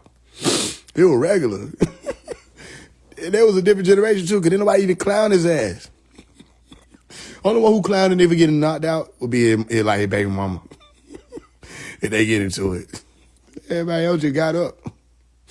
Trying to tell you something. But we had a different generation. What's going on? For sure. Yeah, nigga on the grill. Nigga on the grill had to have it. He can't have no regular, like, bro, you can't have abs and be on the grill. We don't trust you. Nigga like, hold on. Nigga, is you in shape? If you don't get your, if you don't take your ass in the house. Hey, Kel, come get on the grill, Kel. What this nigga got going on? Shit, you couldn't be on no grill without no belly. Had to have a beer gut. Fuck you talking about? That's how we knew. But it was a lot of shit going on. We had to like try to tell y'all some shit y'all ain't even pay attention. Y'all don't be watching the right shit. I'll watch it for you. Shit, nigga. Yeah, he gonna get up. He'll be all right. Fuck you talking about? Yeah. For sure. For sure. Boy, playing with the cousins, all in the yard. Nigga, remember the tree? Shit, nigga, the tree was that motherfucker. We don't know why the fuck we like trees like that. But shit, nigga, the tree was the shit. You playing in the yard, nigga, everybody got their little push pop. Y'all remember the push-ups and shit? The push-up, nigga, the soda, whatever the fuck. Go to the cooler. You good for life. Everything you need in that cooler, nigga. Capri Suns. And hit the tree. Everybody at the tree. Shit, nigga climbing the tree, sitting around the tree, fighting in the trees. Shit, nigga, we was at the tree. Especially the water guns, water balloon. But I miss them days in time, nigga. Hide and go seek, all that in the yard. Just in one yard. We was at home, nigga. Then nobody want to go home. You know, and then everybody, you got some nigga who thought they could hang. You want to hang with the adults. Still gonna get sleepy. Shit, and then you wake up at the house mad in the bitch. How the fuck did I get here? Shit, you know you had a good time. You just wake up in bed. You already bathed and everything. So how the fuck did this happen? She got on your pajamas. Your book is in your lap. How the fuck? That was a good time, nigga. Shit. Boy. Y'all ain't never, okay. I'm gonna tell y'all one more thing. Y'all remember when it was time to go to bed, right? Okay. A certain group of people like to get tucked in. That was a certain race of people. A certain race of people wanted to be tucked in. Niggas ain't want to be tucked in. Niggas just wanted to feel that blanket flap.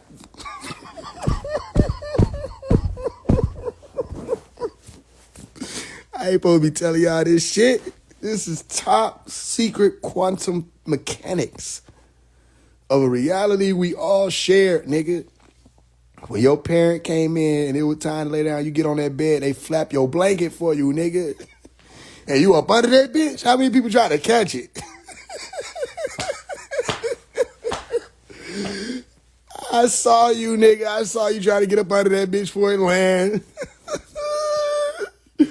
We was on the craft laughing like a bitch. He said, look, he finna do it. This nigga fascinated by the cloth. Oh, shit, boy. I remember trying to get up under that bitch, didn't it, before it land? Shit, nigga, who the fuck? Tuck in who? What the hell? That's uncomfortable than a bitch. Just flap my blanket. There you go. Okay, I'm good. Shit, you ain't want to do it yourself, but let your parent come in and flap that bitch. Boy, it was like that was your timer. The closer that bitch got down to you, that shit get to sink in, nigga. You just like, I'm about to have a good ass sleep. My sleep finna be straight. I wasn't supposed to tell y'all that. I saw you catch the cover, nigga. They get your ass get the and then you look to your left, you see that bitch going down. You see that bitch doing this, nigga. I saw you saw that nigga. That's how I saw you, nigga. You don't be trying to act like. Closer the blanket got to the bed, your ass went to sleep, nigga. Be warm in here, you talking about. Cold and warm at the same time. You ain't supposed to tell them that. Rub the feet together. What is you saying, nigga didn't get the fan? Nigga get the fan. I saw your stupid ass in there talking about some speaking. I saw your dumb ass. I saw your dumb ass talking about some woo. I saw your stupid ass talking about some you was singing into the fan, weren't you? I saw your stupid ass doing that shit. You a dumb ass. You didn't think I seen you.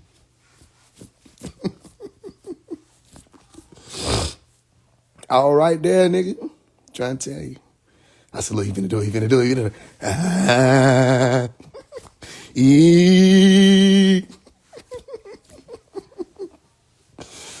I saw you take a turn with your brothers and shit. Sisters, shit, nigga, I'd say take turns. Shit, nigga. I saw your ass in there, too.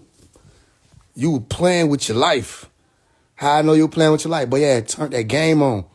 Boy, what the fuck was wrong with you? Boy, I was right there. I seen you. I was looking through the ethers. Your ass turned that game on. You had to survive that shit because your dumb ass didn't know where the volume button was, did it? stupid ass. I heard you sitting there waiting. Bow.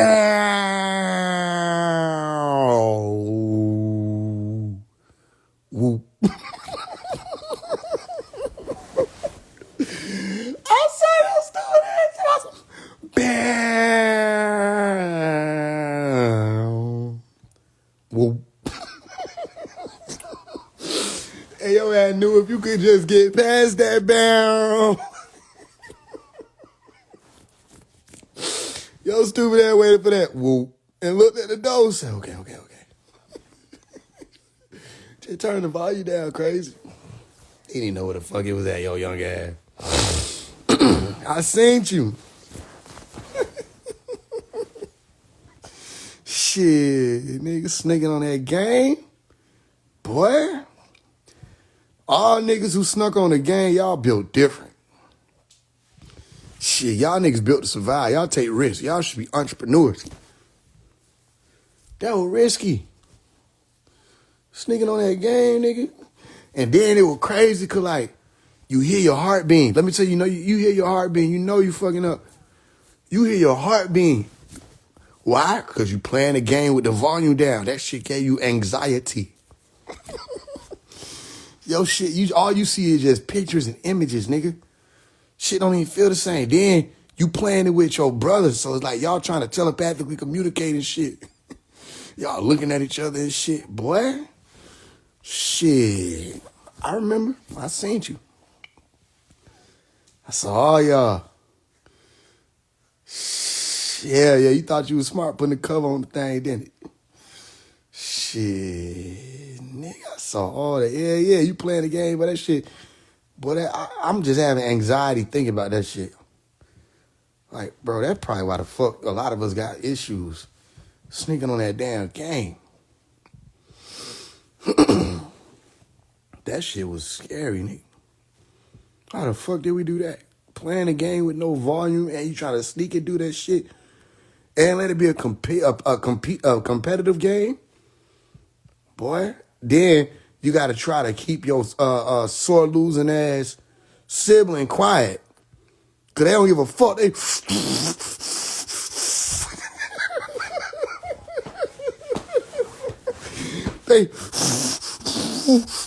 like, nigga, shut the fuck up. Shut the fuck up. You damn near want to choke this nigga. Shut the fuck up. Nigga, you finna blow our fucking cover. You were tagging his ass too, what? Whatever the game was, the nigga talking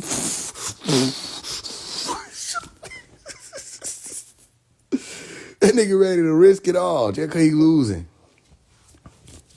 I'm finna tell. Shut the fuck up. You ain't finna tell no motherfucking body. Pad a stick. I had siblings, nigga. You had to pad the controller. Motherfucker trying to slam that bitch. I know I don't hear nobody up in there. Damn, nigga, you fucked it up for all of us. You hear the footsteps, gotta turn the shit. Boy, you mad. You talking shit all through the night. You ain't never touching my game.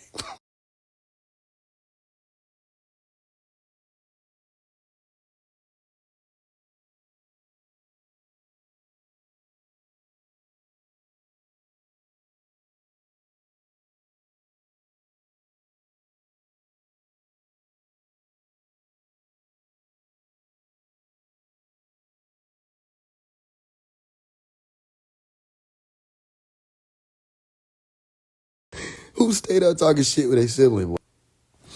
I don't know what that was. Shit froze my shit. Who remember them days, though? House phone back in the day. Me and my cousin stayed getting into it on the sneaky game. Hell yeah. Boy, talking all kind of shit. That's why. And you got to do it through whispers.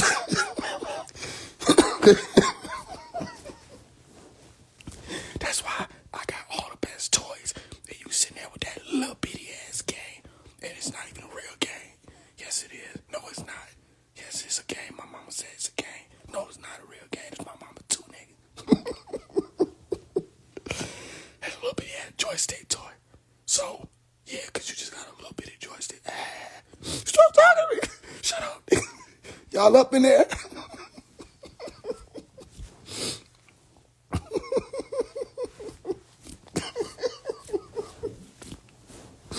Shit, nigga, that used to be the shit.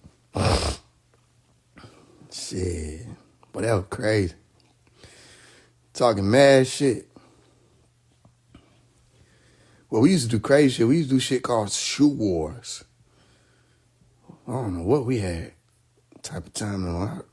Shoe wars. We used to build, forts in our room out of blankets. One on one side of the room, one on the other side of the room. Nigga get behind the blankets with a whole bunch of shoes. Like get behind the fort and try to catch a nigga when they coming up behind the fort from across the room, throwing shoes at their ass. All kind of shit we was doing. Well, ain't nothing like your siblings. You gotta love them.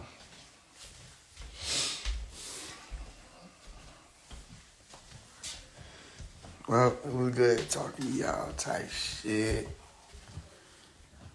We did a good build, a great build.